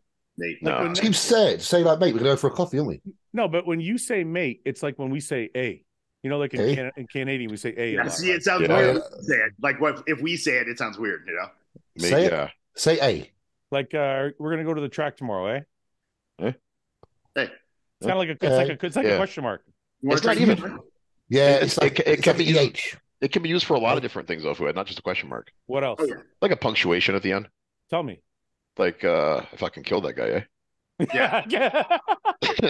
Something like That's that, still, that's still kind of a question, though. It's a question mark. It's But you're not really, but you're not looking for an answer. A British Like, person. it's rhetorical. Paul, no, A is always a question. Rhetorical, though. It doesn't matter. It's a question. I use Yeah. it differently. Person I would use kinda it use that differently as a well. lot, though. Like if someone says something good, I'll be like, "Hey, good job, man." Yeah, British people- right, That's yeah. not the same A. That's not the same A. You mean when you put at the end? The Canadian A is EH. Yeah. At the end. The A he's saying is AY. Yeah, that's what we do. Oh, So yeah. an English Yeah. person, if you piss off an English person, you say something wrong. Hey. You know, hey, Hey, mate. That's AH. Or they'd be like, AY, hey, sorry. what Yeah. the fuck did you say, mate? Yeah. The EH on the Canadian A is always a question. Yeah, it's Yeah, I like, guess you're right. I never thought about Hey. that. Yeah. hey. Like let's go to the store, eh? Yeah, you're Oh, right. it's It always- is. Yeah, but It's a yeah, you're right. It's a question. It's like a Yeah, confirmation. This show's Do you know, tomorrow, right? Norwegians do something really weird. Like they all do this thing where they talk, in their language. See, they say yeah. No, They but No, they you also do this. No, You do that, yeah. Yeah. I like that. I noticed that about English. They say yeah instead of a. Hey, yeah. It's a question. Okay, yeah. It's a question. It's the same thing. I'm doing it now. So Sorry, the Norwegians talk and then they go. What? Is that nowhere? It's to acknowledge each other. So they'll say a sentence and to make sure they're still concentrating, they go, and the other one will go, what? Really? Really weird. In the middle of a sentence? Like they'll speak the sentence. They'll be like, oh, I don't know, like Askada, blah, blah, blah, blah, whatever. And then they go, and the other one will go. It's like an acknowledgement. It's really weird. It's really weird, and you see it a lot, obviously, with the older generation more so. And when Yannika's back home, I'm around a table and all they're all fucking doing is going, like, what's going on here then? Fuck, is that so weird? It's an acknowledgement. It's like to say, yeah, I'm still listening. So you're talking, yeah, I'm still engaged. But can you just nod? Like I nod when people are talking. Good, like, they literally take a breath in. They literally go. Yep. Start doing that, Fouad. It's just a breath. It's a. Instead of I'll run out of breath. I can't do it. You're taking in a breath. You're taking in a breath, not blowing it out. James, say H. H. Oh, I don't say H because it's H. That's I caught. Pisses me off. Yeah. When someone says H, I'm like, the word H is not a fucking H at the beginning. That's what I said to Ben. I said, Ben, say H. And he said, H. And I said, you're saying a word. That's like H-A-C-H. Yeah. A-Y-T-H, yeah. I had an argument with an ex-girlfriend's mum who was a school assistant teacher who didn't know that. I was like, you fucking mad. You're a school teacher teaching kids. And you don't even know that it's not got, you don't pronounce the H. At the beginning of the word H. I was like, you're fucking not even, I don't know how you're working in that school, mate. That's a big deal. Imagine you're like responsible for kids like not knowing how to pronounce words. Fucking hell. Sometimes it's hard to know when an H is silent though. If it's in the middle of a name or something. Wait a minute. The name, sure. No, but it's not silent on its own name, you know. It's the letter itself is called H. Letter H. Yeah. Paul, he's only saying that because he used to call Excuse Rihanna. Himself. He used to call Rihanna Rahana. Rihanna. That's why he's saying that. He's such an asshole. You're trying to defend yourself. Sometimes it's confusing, Fouad. When it's in the middle, you don't always know if it's silent. So you got a word, like if you have a word like annihilation. But like in that same capacity, you could have the name like there's Rihanna, but then you could also have the name like Rhiannon, where you have an H but you don't say the H. You know? Yeah, true. You don't say that. You don't say the H in Rihanna either. No, it's Rihanna. No, it's not. No. Yeah. But that's how it would be like spelled syllably, but you say Rihanna. Yeah. You don't pronounce the H. I speak syllably. Yeah. Yeah, you always do. Syllably. Who the fuck? That's not even a saying. Ian just said it. I speak syllably. That's not a word. I didn't say it. James said it. I'm syllably. I'm syllably speaking. Doing it by like the syllables. Yeah. Yeah. I pronounce how it's spelled. Everyone's like, I didn't say it. He said it. I noticed that you tried to put the blame on me there. Oh yeah, phonetically. Phonetically, that's the word. It went around the circle till James was stuck. I was like, cheers, boys. Is there any science to elevating your legs backstage or night before a show? Is this something you've done? Yes, we've done it. We've all done it. Everyone's done that. I think it works because especially like with Chris. With his autoimmune, he would get like some pretty significant edema and water in his legs when we were having issues. We would get him to like sit all day and sleep every night with his feet like elevated on couch pillows, and it made a pretty significant difference. Just to get the out of the legs, so they're not like gravity isn't pushing blood into there. You want to have as you know as well, like Ian, like consider all the other fluid in your body. Yeah. So if you need to try and distribute some of that away from the legs. Fluid is fluid. It's going to go where gravity goes. So having your hips lower than your feet is... Well, and think about like walk around all day or stand for a long period of time. Not even walk, just stand. Stand for an hour and then flex your legs and see how good they look. They definitely don't look so good. Lay down for 4 hours, Absolutely. I was going to say, if you take a road trip, like sometimes when I drive to Windsor to Toronto... Oh, your legs look like fucking brutal. I notice I have like sock marks. Yeah. Yeah. Just pulling, isn't it? I'll purposely take a baby aspirin a lot on long car rides. Really? There we go. Yeah. You worried about clots and stuff? I guess you're wearing... Yeah, well, I got compression socks on usually too. Yeah, factor 5 or something. Yeah, well, I'm just worried about clots run in the family, and I'm always worried about it. I thought I had one once, it wasn't, thank God, but I don't know, just try to be proactive. Yeah, before flights, I always do. Better to be conscious of it and than not. Before flights, I always do take a baby aspirin. Yeah. If I'm taking quality greens powder, do I really need to add vegetables to my meals, or is it more of a food volume satiation thing? I've always wondered that myself. I Well, I think think you're getting the fiber, like the roughage and the grit from the actual like intake of the fiber, like the fiber from it. But I think in terms of the micronutrients, you're probably actually getting more from the greens powder. I mean, most of the vegetables now, if you cook it in the microwave, everything, you're probably Lost. cooking Yeah. anything good out of it anyways. You're just really eating it for the roughage and the fiber. Can your body use it in the powder form as the same way it could from a food, or you think food's always better? From the micronutrient standpoint, no, absolutely. of course you can. That's what the whole like I take the AG1 greens. Yeah. Or it's AG1. I mean, it would be the same thing as saying, like, can you absorb turmeric taking the pill form? Like, of course, Yeah, right. I don't think it's the look. Just to answer the question, I don't think it's a replacement for anybody watching. Like, I take AG1. It's not. It has digestive enzymes, probiotics, prebiotics, all your multivitamins and mineral, like a multivitamin mineral complex. But it's always better to get as much as you can from food. It's just like any other supplement, in my opinion.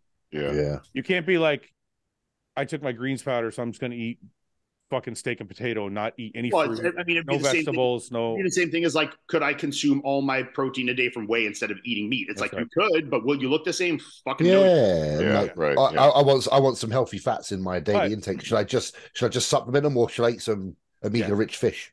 Yes. Look, I think eat some salmon.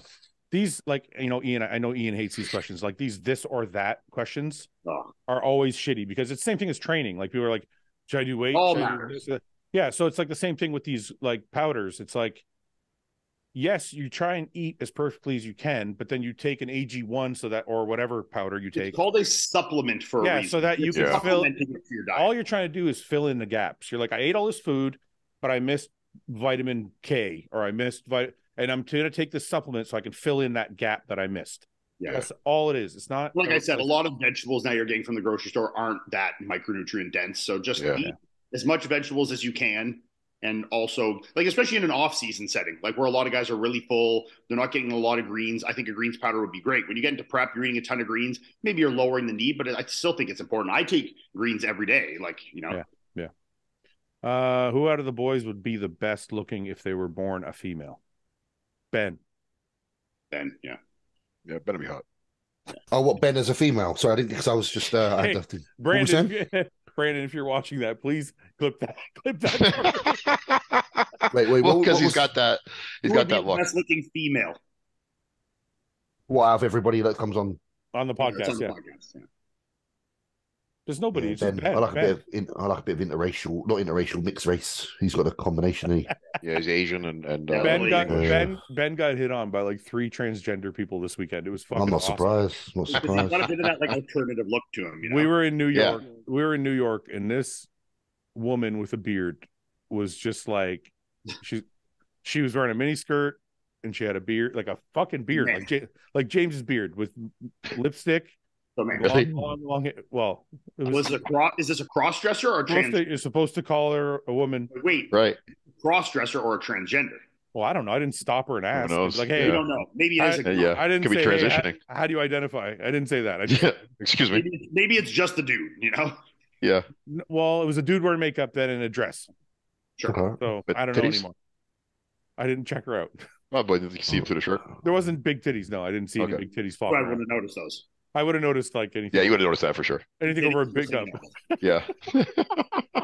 I would have been like, you would have excused the beard then. Yeah. The description I gave you would have been like, I saw this dude with titties and a beard.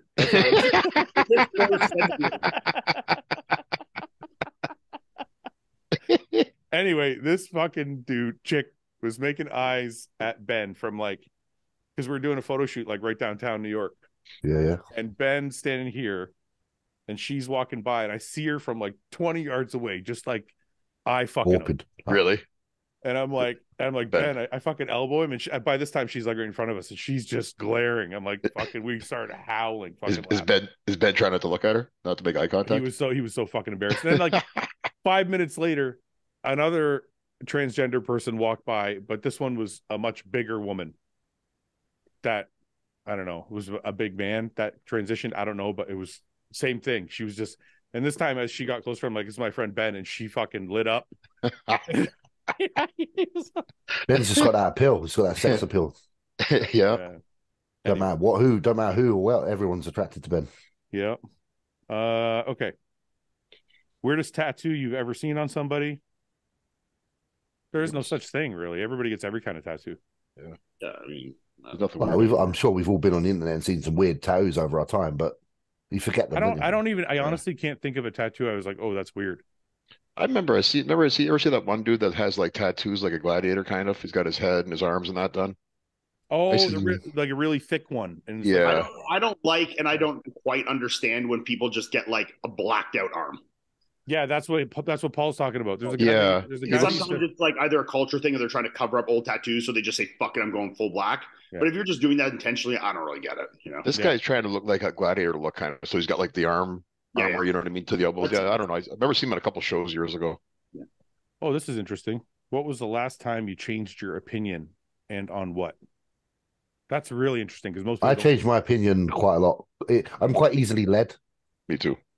So, if someone endears me and says something with after James true. You're right. I didn't think about that. Me too, James. If someone says something and they say it well, then I'm quite easily. I'm like, you know how many times I've seen you do that on the podcast? If somebody articulates an argument very, very well, you're like, Paul especially. Right. And then the next person does it. I'm like, I'm easily influenced. Yeah. I know that. Even if it's not forever, at a time I am, because I kind of see, I'm very open. Me too. So I'm open-minded. So, I've even called you out on that, James. I've been like, because he'll say something. Say this last week? Yeah, we'll argue about something, and he'll take somebody else's side, and then like 6 months later, he'll be like, he'll agree with me, and I'm like, we argued for half an hour about that because majority of things aren't black and white. Yeah. Okay. There's a lot of in between, and often I feel very in between. So you just like to ride the fence. Ride the fence. Let everyone feel good about themselves. Yeah, everyone thinks they're right. That's such a philosophy. It's a cop out. It's a cop out. It's such a bullshit. Just open-minded, taking the easy way out. No, there's open-minded, and then there's make everybody feel good. Those are two different things. I am a bit open-minded. I like to make everybody feel good. I'm like the most disagreeable person ever, so it's like it goes both ways. Yeah, I see sense in many, many things, and I see problems in many things. So it's hard sometimes. I'll tell you this, and Paul can attest to this probably. I think I would say before I was 35, maybe a little bit younger than that, I thought I fucking knew everything. Yeah. And I think it really, really came to a head when I started podcasting, because I'm like, holy fuck, there's a lot of really smart people out there. Talk to people, didn't you? And you're like, oh shit. Yeah. And I was like, I don't fucking know anything. Shit. I know fuck all. Everyone gets smarter with age. Well, I think once, like Ian said, once you open your mind to the fact that there's other ways than your own, and you're like, oh, you know what? Maybe I'm not as fucking genius as I thought I was. Do you think it's a little bit of growth, like ego-wise too, because you're more open to maybe being wrong? I think as you grow, your ego shrinks. Yeah, for sure. Yeah, and obviously when you come from a background similar to all of ours, you live on a path where you can't be too open on the way up because you're trying to keep a straight. You're trying to achieve something. It takes not being too influenced. Yeah, focus. You know what I think? I think life has, this might sound silly to you guys, but I think life has a way of humbling you. For sure. But when you're 20, you haven't lived any real life. Nothing. So you have nothing in life has humbled you. Maybe you beat somebody up in high school. Maybe you banged a couple girls. You're like, oh, I'm the fucking greatest. Yeah. So you have nothing has humbled you yet. No concept. But as you get into your 30s and you get into your 40s and you experience some loss, you experience maybe a friend die, you experience you lost a job here or there, maybe a girl dumped you. You failed a few times at different things. You start to realize that life's not fucking as easy as you thought it was when you were 20. It's the ignorance is bliss, isn't it? Everything seems easy when you don't know anything, but the more you know that's good and bad, and you have to becoming more open to everything that's out there then creates exactly what we're talking about. You have to let your ego go. But I don't think you have a choice, is what I'm saying. You don't. No, you have to. That's what I think the natural progression of life, and even something as simple as like getting sick. Yeah. Because when you're 20, you feel invincible. Yeah. You feel like I'm never going to die. Nothing's ever going to happen to me. Yeah, you take your health for granted. As soon as a couple things happen, like for me, like I tore a muscle, like this or that, and then you're like, oh, wait a minute, fucking life's not that fucking simple. Yeah. So then it's hard, isn't it? Because that's when you get to a point you get to an age where when that starts to happen is when you start to think very hard about how should you treat life. Yeah. Yeah. How should I approach the next bit? Because when you're young, you don't think about that. Yeah, but that's good though, because then you learn to appreciate, like, I appreciate life more. Like even meeting fans, like who was it? Samson's wife. We were meeting fans in New York at the New York Pro, and I had a line, Samson had a line, and people were meeting us. And she said to me the next day, she said, "You take a lot of time with people," and I was like, "Yeah." I'm like, because I'm fucking shocked that they just want to hang out and talk. So I'm like, and I'm they like, drove here, paid to money, they came, stayed in line, like fucking, But the thing is, when you're younger, like if you asked me that when I was 30, I'd be like, well, I didn't understand it. So like, I think as life happens, you start to understand things a little bit better and you start to appreciate things more. I think when you're younger, isn't it? Sorry. That's okay, James. I was going to say, when you're younger, your world's small. And as you get older, your world gets bigger and you start realizing, you know, I'm nothing special, you know. That's right. It's the same thing I'm saying in reverse. I was saying like, you think you're everything when you're 20. Yeah. And as you get older, you're like, no, I'm actually just this little pebble amongst like billions of people. Right. Yeah. James, what were you going to say? No, as I said, it's like it's sometimes not a shame, but isn't it a shame how I feel like you're your most developed as a human when you're approaching the later part, you know? It's like it'd be nice to have been that aware perhaps a little bit earlier, but then I know you can't agree with you, mate. No. No. There's a reason it's like that. But no, like just some of that, just I know just some of this what we come to feel now. It's weird because I like feeling like this, but I also feel like it's restricting as well. Yeah. Because like I said, like this when you're younger and you don't have those fears and understanding, it's very easy to be gun-ho and focus, like Iain said. So that's why I was shaking my head. So you can't have that at the beginning because you'll never move. No. That's why I was shaking my head because I think the same way you do, James. I'm like, I wish I had the self-awareness when I was 25 so that I could make better decisions. Yeah. And I also think to myself, would I have been as much of a risk taker if I didn't have such a big ego at that time? Yeah, and if you knew all these possible decisions were all laid out before you, it's almost too much. Yeah. Well, and all the things you did lead to who you are today. Well, no, I'm not saying I'm not proud of anything I did. I'm saying like, or proud of who I was. I'm just saying like, you think to yourself, if I had all the knowledge I had now, I would be more self-aware. I would be nicer to people. I would have made better choices. But then I look back and go, would I have been like, chase this really risky dream of being a bodybuilder where not a lot of people make money and there's health concepts. You know what I mean? Like I wouldn't have done that. If you would have weighed the risks like you would have today.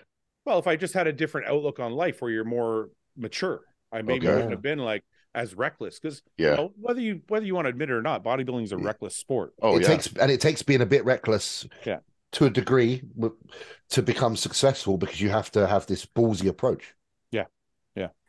I think in any it's not even just bodybuilding. I think in any sport, anything. If somebody wants to be an NFL football player, you have to have a fucking massive ego to want to chase that dream, especially when only 1% percentage of 1% fucking make it to the NFL. And it's ballsy as well in any of those situations because you're all the while you're concentrating on that path, you've essentially missed the perhaps more promised paths. Mm-hmm.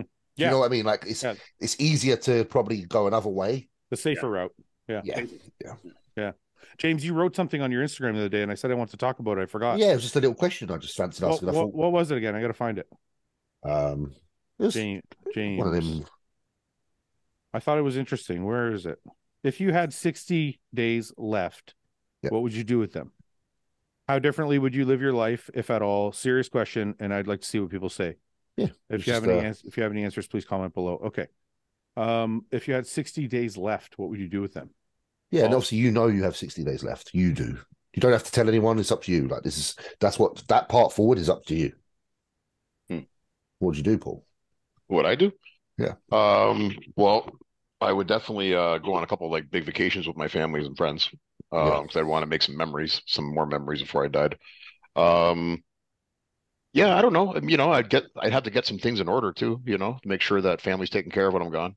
Would you tell people that you had 60 days left? Or would you just live so that everyone lives in a moment, doesn't treat it differently because of that fact? Because that's another thing you have to take into account. Yeah. People to come forward and you create like be happy. You create like an automated. Yeah. Yeah. If you tell people. Yeah, because you don't want people to be like, this is the last time I might see you, and then I would tell my close family and friends. I want them to know that I'm going to be gone. Good. I wouldn't tell like my kids, but I would probably tell my wife. I wouldn't tell my kids. Yeah. I think from a parent standpoint, it'd be a very difficult one. And I think if I was a parent, I'd probably not say, but I would definitely tell my wife, and I'd say, just, after this time, just do the best you can and let them know how I am and how I cared, Yeah. I would just try to make those one. I would try to just make those last 60 days as memorable as I could. Well, I would tell my friends, because then they wouldn't cancel on shit. Because I tell Paul. Yeah, next week, bruv. I would stress to you how important it is to me, though. Then you wouldn't miss it. The way they approach that time together, and it's like, is that the kind of time you want to be together? Like, you want it to be like where they're like sympathetic time together, or do you want it to just be genuine time together? Yeah, that's why I say about telling can change it. It changes dramatically, But wait a minute, if you told me you had 60 days left, you'd treat me differently, 100%. We all would. Yeah, and is that good or bad? But is that better? But it wouldn't be. Yeah, but it wouldn't be. But it would be genuine. No. Wait a minute. No, it's genuine. It's genuine, but it's different. I want my last 60 days. Wait a minute. It's not disingenuous. I'm not saying that. No, I'm talking to Paul. It's not disingenuous just because you're being different. You could still mean it, but you care more because you know the person's not going to be there. Yeah, I guess maybe genuine was the wrong word to use. I wouldn't want someone to feel like. I wouldn't want it to be like full of sorrow, though. You know what I mean? Yeah. No, I wouldn't want anybody to feel sorry for me. I'd be like, hey, I got 60 days left. Let's go do a bunch of lines and fucking party our ass off. Yeah. So that's cool. But then there'd be those moments where, like, those I'm gonna miss you, bro. Like all those. That's okay. I like that shit. Yeah, well, yeah, maybe at the very end I want that, but not the whole 60 days. I tell you at the last like 10 days, Yeah, maybe I'd wait. Yeah, but then what if like? What would you? But this we're looking at the question a little bit deep right now. Let's break it down. Like, what would you actually do? Okay, let's go one at a time. Yeah, what would you actually do, Fouad? First thing tomorrow, I would do, tomorrow, you got 2 months left.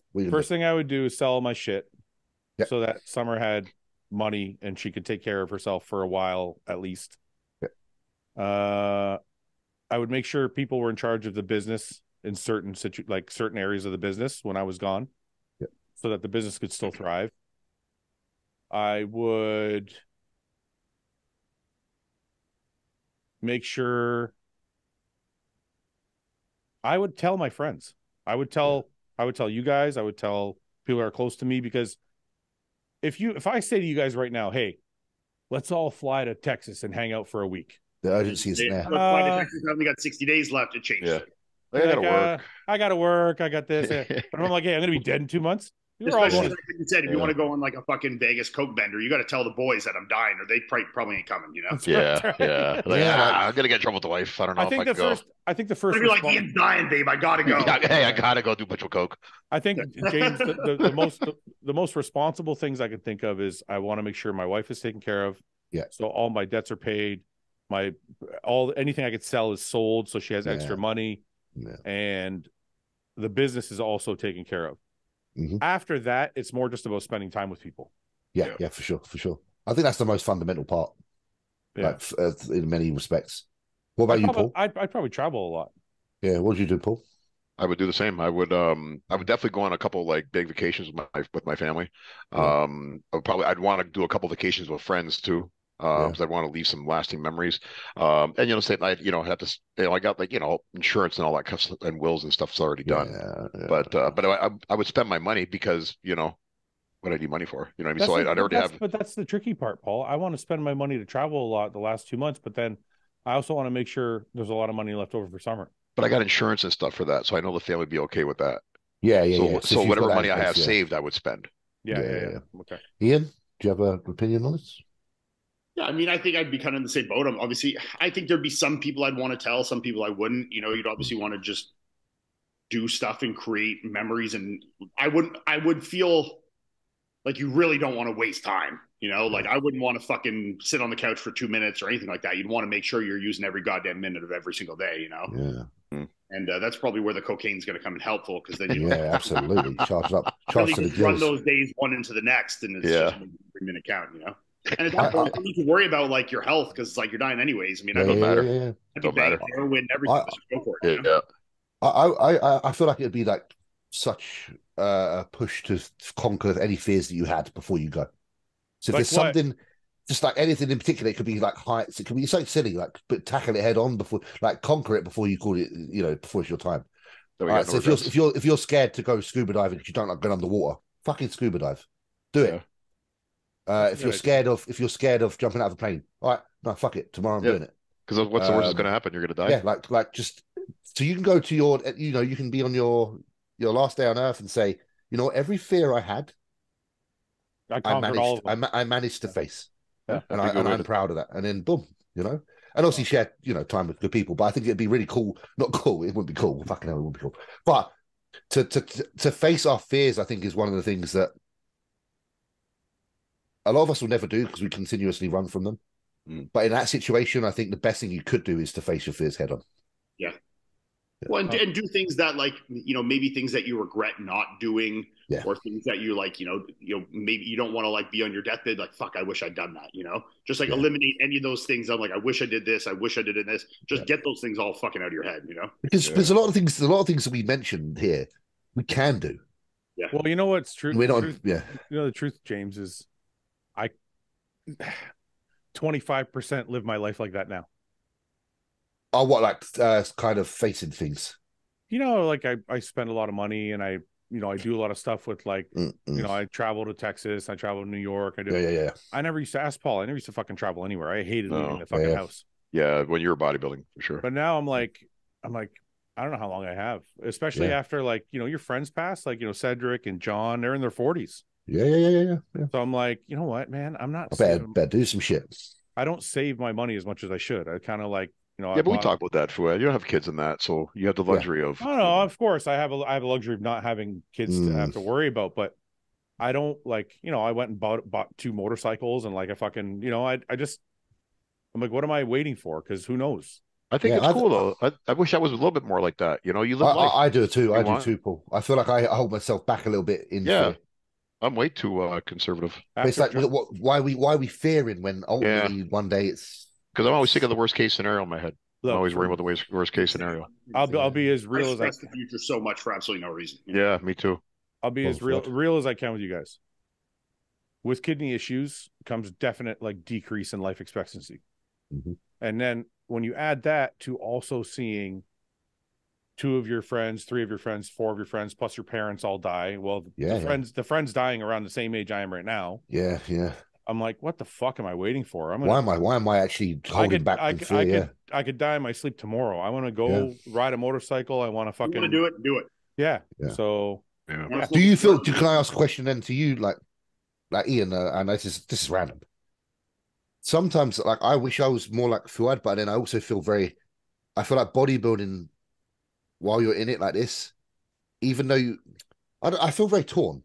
I feel like you don't need to explain. I know exactly. Yeah. You're not in the right place yet, James. Exactly. And it's like, it's a very hard thing because I think like you, my head is there, but where I'm at physically and what I'm able to achieve is still not done. It's like, fuck. Yeah, I literally go to therapy to talk about this exact topic. Yeah, but guys, when I was 32, or Ian, you're 33? 32. Yeah, when I was 32 and 34, I didn't think about any of this either. Yeah. So I don't understand what you guys mean exactly. No, but we do think about it. Is what I'm saying. Is we do. Like, no. I wait a minute. That's what I mean. Like, I did, but I didn't do anything about it. Yeah, sure. Okay. I was like, I'm bodybuilding. This is the only, like. Yeah. What do you mean? Like... Me and I feel like me and Ian are holding on to the fact that we know we've got a few years left where we can eke out some progress. That's right. Which will leave us in an even better position to be that person. What are you asking, Paul? Sorry, because I never got to the level you guys, bodybuilding. So, like, you guys mean like what James is trying to say is, like, when you're at James and Ian's level, or when I was there, you are so focused on bodybuilding that you see all these other things going on in life, but you have this track that you're on and you can't reach for it. Yeah. Whereas I'm past that point now, so I get it. Okay. I'm like, I can't do it yet, but I want to do it. But I'm still bodybuilding because I need to do this to set me up for this. But I want to be doing this now. And if I don't do it now, it's this mental battle between, like, wanting to and not wanting to leave it too late, but still wanting to be a successful bodybuilder. And it's like they're combating each other. Does it create, like, for you and James, like, I don't know, Fouad, you're starting to live the life now. Like, does it create, like, this bucket list sort of things that you guys want to do when you retire? I don't know if it maybe creates a bucket list, but it creates a longing for freedom sometimes. That's the word. Yeah, okay, I get it. So you're not worried about your meals. You're like, I just want to be fucking free of the eating and the training and if I just want to wake up one day and fucking, like, Fouad, like, go ride a motorcycle all day and not eat a single goddamn meal. You know, I want to be able to do it. Well, like, you want to be able to, like, wake up tomorrow and say, Melissa, we're going on a plane to Italy. Yeah. Going up to Italy, I don't need to worry about packing my meals or fucking worry about my drugs. Or I'm just gonna go. Let's just go enjoy. Let's walk around town for 6 hours. Let's do all this, but you can't. So you must have like just pressure on you all the time. Yeah. Well, it's weird to the people. It's weird to the people watching because it sounds negative. But James used the best word possible. He said shackled. Yeah. You're literally shackled. And I almost got that tattooed. Like not the word, but a shackle on my arm. Yeah. Because that's how it felt. Like you're. It's like you love this thing, but you want to get away from it sometimes, but you can't get away from it because you want to dominate it first. Yeah. Well, yeah, and it's because. And also, like, for some of us, like, this is how we feed ourselves, I literally do my entire majority of my living by being an active, competitive, good pro bodybuilder, Exactly the same thing here. Like, if I stop, does that all disappear and I need to figure something else? And it's like, but then what about all the stuff I want to do? Can I do that now if I'm trying to figure my life out again? It's like, everything's fucking rearranged. The head is such a busy place, especially I feel like so busy, man. Like this point. I know, like our careers are in similar places. Obviously your success speaks for itself, but I still feel in a place where you can do a bit better, and I know I can do a bit better, and it's like that's the only thing keeping me here. Yeah, the only thing keeping me here is the satisfaction of delivering my best before I call it a day. Yeah, but yeah, I'll tell you guys, this sums up my feelings about it. I remember being like 33, 34, 35, somewhere in there when I was still like active. Yeah. I remember driving through a construction zone and there was a bunch of construction workers on the side of the road on their break. Yeah. With their lunch boxes open, just kind of eating lunch, waiting to go back to work. Yeah. And I was like, and I'm driving, I'm like, man, those guys got it good. Because I was thinking to myself, they just get to eat a sandwich and then work is done. They get to punch out. They get to go for a beer. They don't have to worry. And on the weekend, they go do whatever they want. Right. And then I got home, I gave my head a shake. I was like, that motherfucker's got to work in the sun all fucking day long. And but that's the freedom, like grass is greener. That's the freedom that you think of because you're like, you can't do anything. And you're like, that guy gets to do whatever he wants after he's done work. But you're right, the grass is greener. The grass is greener. That same guy is thinking that about you. It must be nice to every walk of existence looks at someone else and has that kind of sensation. But we can only speak from ourselves. And I do think in bodybuilding particularly, because of how committed you have to be around the clock, I think the stranglehold of it is quite a lot stronger than most things. Because I feel like you can be a very good sportsman at a lot of things, but still have time. Yes. And bodybuilding, unfortunately, doesn't give you time because if it's not a meal, it's a jab. If it's not a jab, it's a pill. Yeah. If it's not a pill, it's a meal. If it's not a meal, it's a training session. By the time you add up all those things, cardio session, it's a something. What else is there for you?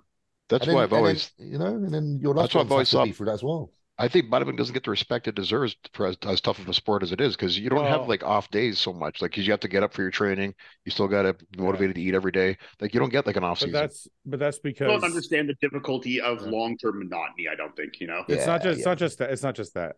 People don't understand how much work it takes, even though steroids are involved. Yeah, they overvalue what it does in terms of they think you take away work, but we're doing as much work as humanly possible plus that, like I look at it like this. I look at it like this. I ask just a regular person, like, you see needles? Yeah, you see needles? How about you put one of them needles in your own wherever? How would you feel about doing that? Would you find that a long process and quite annoying? They'll be like, yeah, that's fucking, I would hate to do that. All right, well, we'll do that multiple times a week. And like just like so like even the action of it is like tiresome. Yeah. Because do you think any of us want to load up a pin and put fucking steroids in us? No. Yeah. It's not a. We're playing an even. It's an even playing field for us. That's the only way we can do this is to do what we do because everyone does it. Mm-hmm. It's not us trying to get a fucking one up on anybody. It's just that we're not unfortunately, but that is just how it is. But you as a person who doesn't take steroids, think of how that process in itself, doing that is actually quite a horrible process. Yeah. We feel that way. Trust me, we don't feel good for fucking doing it. So I just wanted to highlight that as well. Like, that's another thing you have to do. I look at pins on the side and I'm like, I've got to do one today, and I really can't be fucked to do it. The other thing that just to stay on that note, James, there's the physicality of actually doing the shot, which is just irritating as fuck after the first year. But not only that, people only see steroids in the glorified position of the result. Well, you took steroids, you got big, or you took steroids and you got shredded. They don't see it in the position of, one, you had to do the shot, which sucked, but that's really quick. more importantly, my hormones are fucked. Yeah, like, we've all accepted yeah, there's a level of like hit. yeah, ups and downs that come along with that hormones. Yeah. so they don't see the negative trail that the steroids leave. They just see like, oh, look how much muscle he gained, or look how shredded he got. Like, yeah, but how the fuck was his mental health all through those 20 years or 10 years or whatever it was? But then, and that's what we're talking about, like, even here, like, that's the reason that people like myself and Iain feel the way we do, because we're experienced all of these things. Yeah. You know, so we bodybuild and we still try hard and we still wish to be better despite these things. Yeah. As you did as well. Mm-hmm. So, you know, you have to give some respect to bodybuilders, because they are giving themselves a hard time, really, when you think about it. The only sport I think of that's similar is fighting. Fighting, 100%. Fighting's incredibly, yeah. I think the control of nutrition is not quite the same. No, because when you're talking about something that's look dominant, nutrition is so much more paramount than it's when it's just performance based. You know, eating for performance is not nearly the same as eating for a look, especially in a peak. So they're like, but in terms of the lifestyle you live, I think they're very similar. Yes, I just think when you're professional boxers, I think when you're cutting for a fight, they're doing the same thing we're doing, but they're actually still fighting too. So, but they'll get you know what I mean. So I'm like, okay, they get time after maybe to take a break, whereas bodybuilders on their way up still have to use that time to build muscle. And I think fighters training is brutal too, like bodybuilders training, and it's long periods of training. You know, recovery's down. It's worse for sure, way worse. Yeah, because they're doing weight training. They're not doing 60 minutes of like a one workout. They're doing like fucking lot of training. Well, it's not only doing the weight training, they're CrossFit training, then they're sparring, and cardio, sparring, road work, whatever. Road work, yeah. Well, I suppose, you know, that conversation, the brief one we just had, was just more just to kind of show that, you know, you can look from the outside and glamorize and feel that, you know, top level bodybuilders such as like Iain, or, you know, people like in my position have it really easy, and like on a kind of, in many ways, yes, but in many ways, no, because there is a lot that comes with it, especially psychologically. Yeah. All right, you guys want to finish I'm going to head out. I'm fading here, so you guys can finish with that. No, you guys, we're going to finish up here. Iain, thank you for coming on, man. All right, we'll see you guys soon. See you next week, Iain. Yeah, we'll see you next week. Yeah, good luck, man. Take care, bro. Keep smashing the shit. See you, brother. Easy, bro. All right, it's the three of us. It's the trio. Thank God. Hummus, meatballs. We took all the energy out of him with that last deep one. It's bless him. Meatballs and hummus with chips. Yeah. What's a fish and chips? No, it's too much. You need one word. Meat pie. What's a good English food to describe English people? Racist. Be a racist. Sarnie. Sarnie? Sarnie. What's that? Sarnie's a sandwich. Sarnie. That's okay. I don't even know what the fuck that is. That's how you describe English people? A sarnie is like a sandwich that we eat. Like, so bacon sarnie. Oh, I got bacon. Biscuits. Bacon sarnie. So sarnie. You say biscuits? Yeah, biscuits. I think that with like English with UK. Yeah, biscuits and tea in it. No tea. What are those other bland meatballs? Tea. Yes. Meatballs, hummus, and tea. Yeah, we did need a drink with that. It was quite dry. yeah, right. Yeah, you know, you can't eat and there's no drink, so I'll be tea. Me and Paul have been doing an extra podcast after the podcast. Okay, so what, like mugging everyone off after? Yeah, we make fun of whoever. He was a dickhead today, wasn't he? I don't think anyone knows that we do this. Imagine that's what we did. Yeah, review us after. Talk shit about them afterwards. That's what we should do from now on. We'll review the whole podcast. What do you think of that one? Yeah, I don't know what he was talking about that one. A little bit slow in the middle. I don't know what he was talking about. And it's me neither. I just started bursting out laughing. Yeah. James, how are you doing by yourself? Are you enjoying being alone? So. No, I do miss Yannicka. She's a splendid person. She seems like a really sweet person. She's amazing. What's going on? You guys live together, James, now? I've had a house I've had a house with her for years, but she's working in Norway at the minute on a temporary, like filling in for a friend who's on maternity leave. So she had an opportunity to go and work for a year. She can travel back and from because she doesn't have to be in the office all the time, but it just means that she's in Norway a hell of a lot of the time, and I'm at home on my own most of the time. Okay, so how often does she come back? Maybe every 11th, 12th day for a day or two, kind of thing. Paul's like that's heaven. My wife's been working from home since COVID. It was doing my nutting. I had to get rid of her. Yeah, I had the same thing. And I was like, I was getting to the point where I was being horrible, like just because I was fed up of seeing the same face on my sofa every day. Yeah. I come downstairs and I'm like, I treat her. I was like, it's on the sofa again. What the fuck? Like, where's my seat? Like, Right. I do get it. I do get it. It's not their fault. They'd feel the same about us if we did it as well. Probably. But because I like my job, I get like the odd weekday off. So it'll be nice. Like, my kids are in school now. My wife will be at work. I get some time by myself once in a while. But then when she started work from home, that went away completely. But she's actually gone tonight. She's away tonight for work for a night. Yeah. I got the girls, You're gonna put the kids to bed, get the Vaseline out. No, I already told them we're watching basketball in bed. Out. I told them they can stay up late tonight. They can watch basketball with me in bed. That's the best way. That's the best actions as a father. That's the best actions. That's cool. Yeah.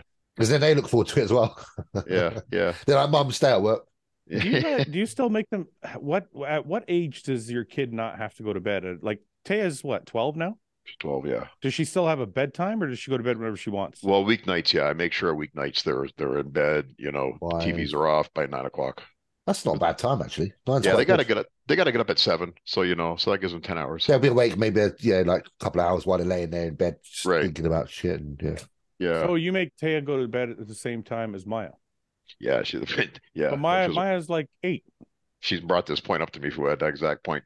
I don't want to go to bed at the same time as her. Well, look, I'm gonna vouch for her. I think she's right. She does got a good point, but I don't want to. So wait, maybe like the 8-year-old should be in bed by 8. That's what she's saying. I should be in bed by 10. Get out by herself. Yeah, and maybe another year or two she'll get that, but right now, not yet. Why are you not giving in on this? I think she's too young still. And she's like in the morning. She's hard to wake up in the mornings. Like she's a little tired. How do kids sleep? How do kids sleep that much? You go to bed at 9. You have to wake up at 7. That's fucking Kids need sleep though, man. Like my youngest, like Maya especially. Yeah, if she doesn't get at least 10, she's tired in the morning, and she's they're growing, developing, aren't they? Yeah, depends on the age. It's very age dependent, but I think my oldest one's getting the age now where she can start getting a little bit less. I think you should let her stay up longer. Yeah, well, you can bond more over watching basketball and football and whatnot. Yeah. No, that's not what he's thinking. I know what he's thinking. What's he thinking? It's less. He's trying to get them to go to bed. Yeah, it's kind of your time. It's they're cock blocking me, James. Oh yes, true. Yeah, true. Yeah. That's the time I get to hit it. So, but she works at home, your wife, so you just do it in the daytime. I wish I was. She's not a daytime kind of lass. Well, she has this thing about I'm working right now. That makes her feel. Not while I'm at work. That'll turn me on. That'll be. Yeah, I know. It turns me on too, but it doesn't do the same thing for her. I'll be like, just turn the laptop that way. I tried. It's like you're a hooker. You're getting paid right now. Tell me if this is fucked. Tell me if this is fucked up. If she's working, it turns you on. You're like, yeah, let's do it while you're working. But when she's not working. But wait a minute. If she's not paying attention to you, does that turn you on more or less? If she was on the clock, if she was, let's say she's working and she just like leans over a bit and she's like, "Okay, Paul, go ahead." Yeah, but she's still working. Yeah, I would take it. No, it'd be hot to me because I'd be banging her while she's working. That's right. That's what I'm at. Yeah, you want it to still work. That's the thing. Yeah, I don't care. I don't care if she doesn't look at me once. I don't want her to stop working either. No, keep doing what you're doing. I'm not even here. That's definitely more how I am. I like things when they're just awkward. Yeah. It's the best. James, are you coming to Texas? Yeah, when are you going again? June 21st through the 25th or 6th, I think. I want to. Yeah, I plan to. This is what I said to you. Are you going down to see Tuttle? I might see Tuttle. Are you seeing Tuttle? What are you doing? No, I'm going down. We got to go. So I'm going to be there on the 21st at Ben's, and then we're driving to El Paso. Yeah. For an appearance. Where the fuck's El Paso? It's like south of Bend by like 6 or 7 hours. Sounds like a fucking. It's right by the. Sounds like a taco restaurant. El Paso. Yeah, it's right by the border, isn't it, Fouad? Isn't that okay? It's just down south in Texas. Yeah, it's south of Dallas. So anyway, we're driving down there. We got an appearance for a day. Yeah. And we're driving back, and then we're going to Houston and I train with Hunter. Houston's where Hunter is, isn't it? Yeah, train with Hunter and do Lee Labrada's podcast and all that. So if you come down, you come with us to El Paso. I shouldn't I? That's what this is what we need to do, some messaging and talk. Because it's just me, Samson, and Ben in the car. Yeah. So we'll have an open spot. When's the last time you were here, James, in the US or Canada? I was in Dallas. Not too long ago. No, can't remember the dates, mate. I'm terrible. It was a couple months ago. He was down. Yeah, a few months back. Yeah, I tried to come over. Keep an eye on everyone over there. Yeah, I'm actually in Lisbon next week. Lisbon, not next week. The week on the 8th. Where's Spain? Lisbon? Lisbon's in Portugal. Portugal. Yeah, I've never been. You didn't know that, Paul. He did. He said it first. I thought about it. I said no. Actually, I said Spain first, then I said Portugal after. Oh well, you said it quicker than me. But yeah, he's looking at me like he was special because he knew. But then I realized he didn't know, and he realized it also. Well, you don't know Paul long enough. I knew the look on his face. It was if you rewind it, if Brandon rewinds it, it does a clip. You can see Brandon. He says Spain, and he looks like this. Like he I got it first. To be fair though, I said this the other day, like Spain, Portugal, I thought they spoke the same. I didn't know. Don't stick up They're for right them all next time, to each James. other, right? They're right next to each other, aren't they? James, fucking same language, bro. James is always sticking up for you. This is bullshit. I appreciate it, James. They share a peninsula. Exactly. You just made that up. Oh, they do share a piece of land. It's Portugal, and then underneath is Spain, right? Yeah, literally next door, isn't it? They're neighbours. Yeah. I'm pretty sure. Portugal. So yeah, I've never been there, so I'm there next. What are you going there for? I'm there with just some of the UK guys from US, not UK, the European guys from Gasp. So because obviously I'm close to the European ones. When the European guys are about, I get the invite, thankfully. I think it's just part of like the Iron World tour kind of thing. This is Portugal. Portugal. This is Spain. See, I know my geography. See what? I know my geography. Yeah, they share a peninsula. They share a peninsula. Oh, they share the peninsula. I see what you're saying. So, yeah, I've never been. So it'd be quite nice to go there, to be honest. Spain's supposed to be nice too, isn't it? Spain is very nice. I've been to Spain many times. I've been to Spain, but I don't think I went to the nice part because I didn't enjoy it that much. Where did you go? Barcelona. Yeah, Barcelona's a little bit. It's an interesting city, but it's a bit could be a bit shitty. Yeah, that's what I felt like. It's a bit run down. Yeah, a bit like sewage smell. Really? That's where they do the running of the bulls, isn't it? I think it's the sewage is really close to the surface. I'm pretty sure they've got like an underground system there, like for their sewage that's actually quite close. You can smell it sometimes when you're walking over the girders, the griddles and stuff. It's just a bit smelly. I think we should quiz Paul. Okay, let's do it. Okay, let's quiz Paul. What country is west of Greece? West of Greece. Yeah. There's lots of countries west of Greece. What major country is west of Greece? Italy. What major country is east of Greece? East of Greece is Turkey. Oh, good job. Fouad, you've got this on. I can see the map though, you know that, eh? Oh, fuck. I was thinking to myself. I know. I was thinking to myself, what is it? Share. Okay, I'm sorry. Okay, screen share. We're like, yeah, we should have said nothing there. I know. You would have thought I was brilliant. You could have come out of top 10 answers. Yeah. Let's try another one. Okay. I'm not going to know any of them now. What major country is east of east of Switzerland? East of Switzerland. Yeah.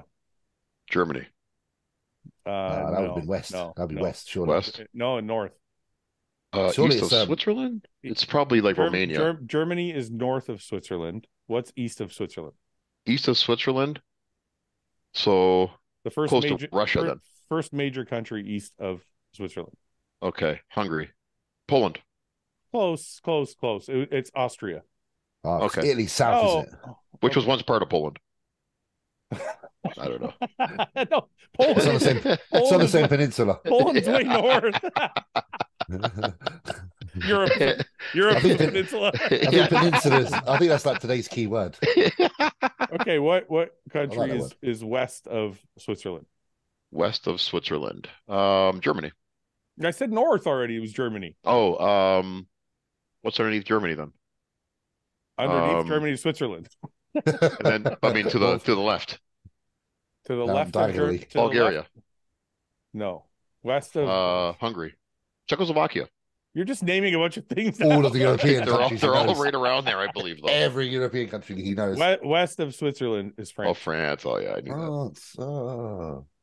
Okay. I know Italy south because I know that Patrick used to drive down from Switzerland to Italy, so I knew that. What other parts of the world do you know? James, do you know the Southeast Asia? Because you love Japan and all that. I don't know jack shit with geography, mate. I'm awful. Are you really?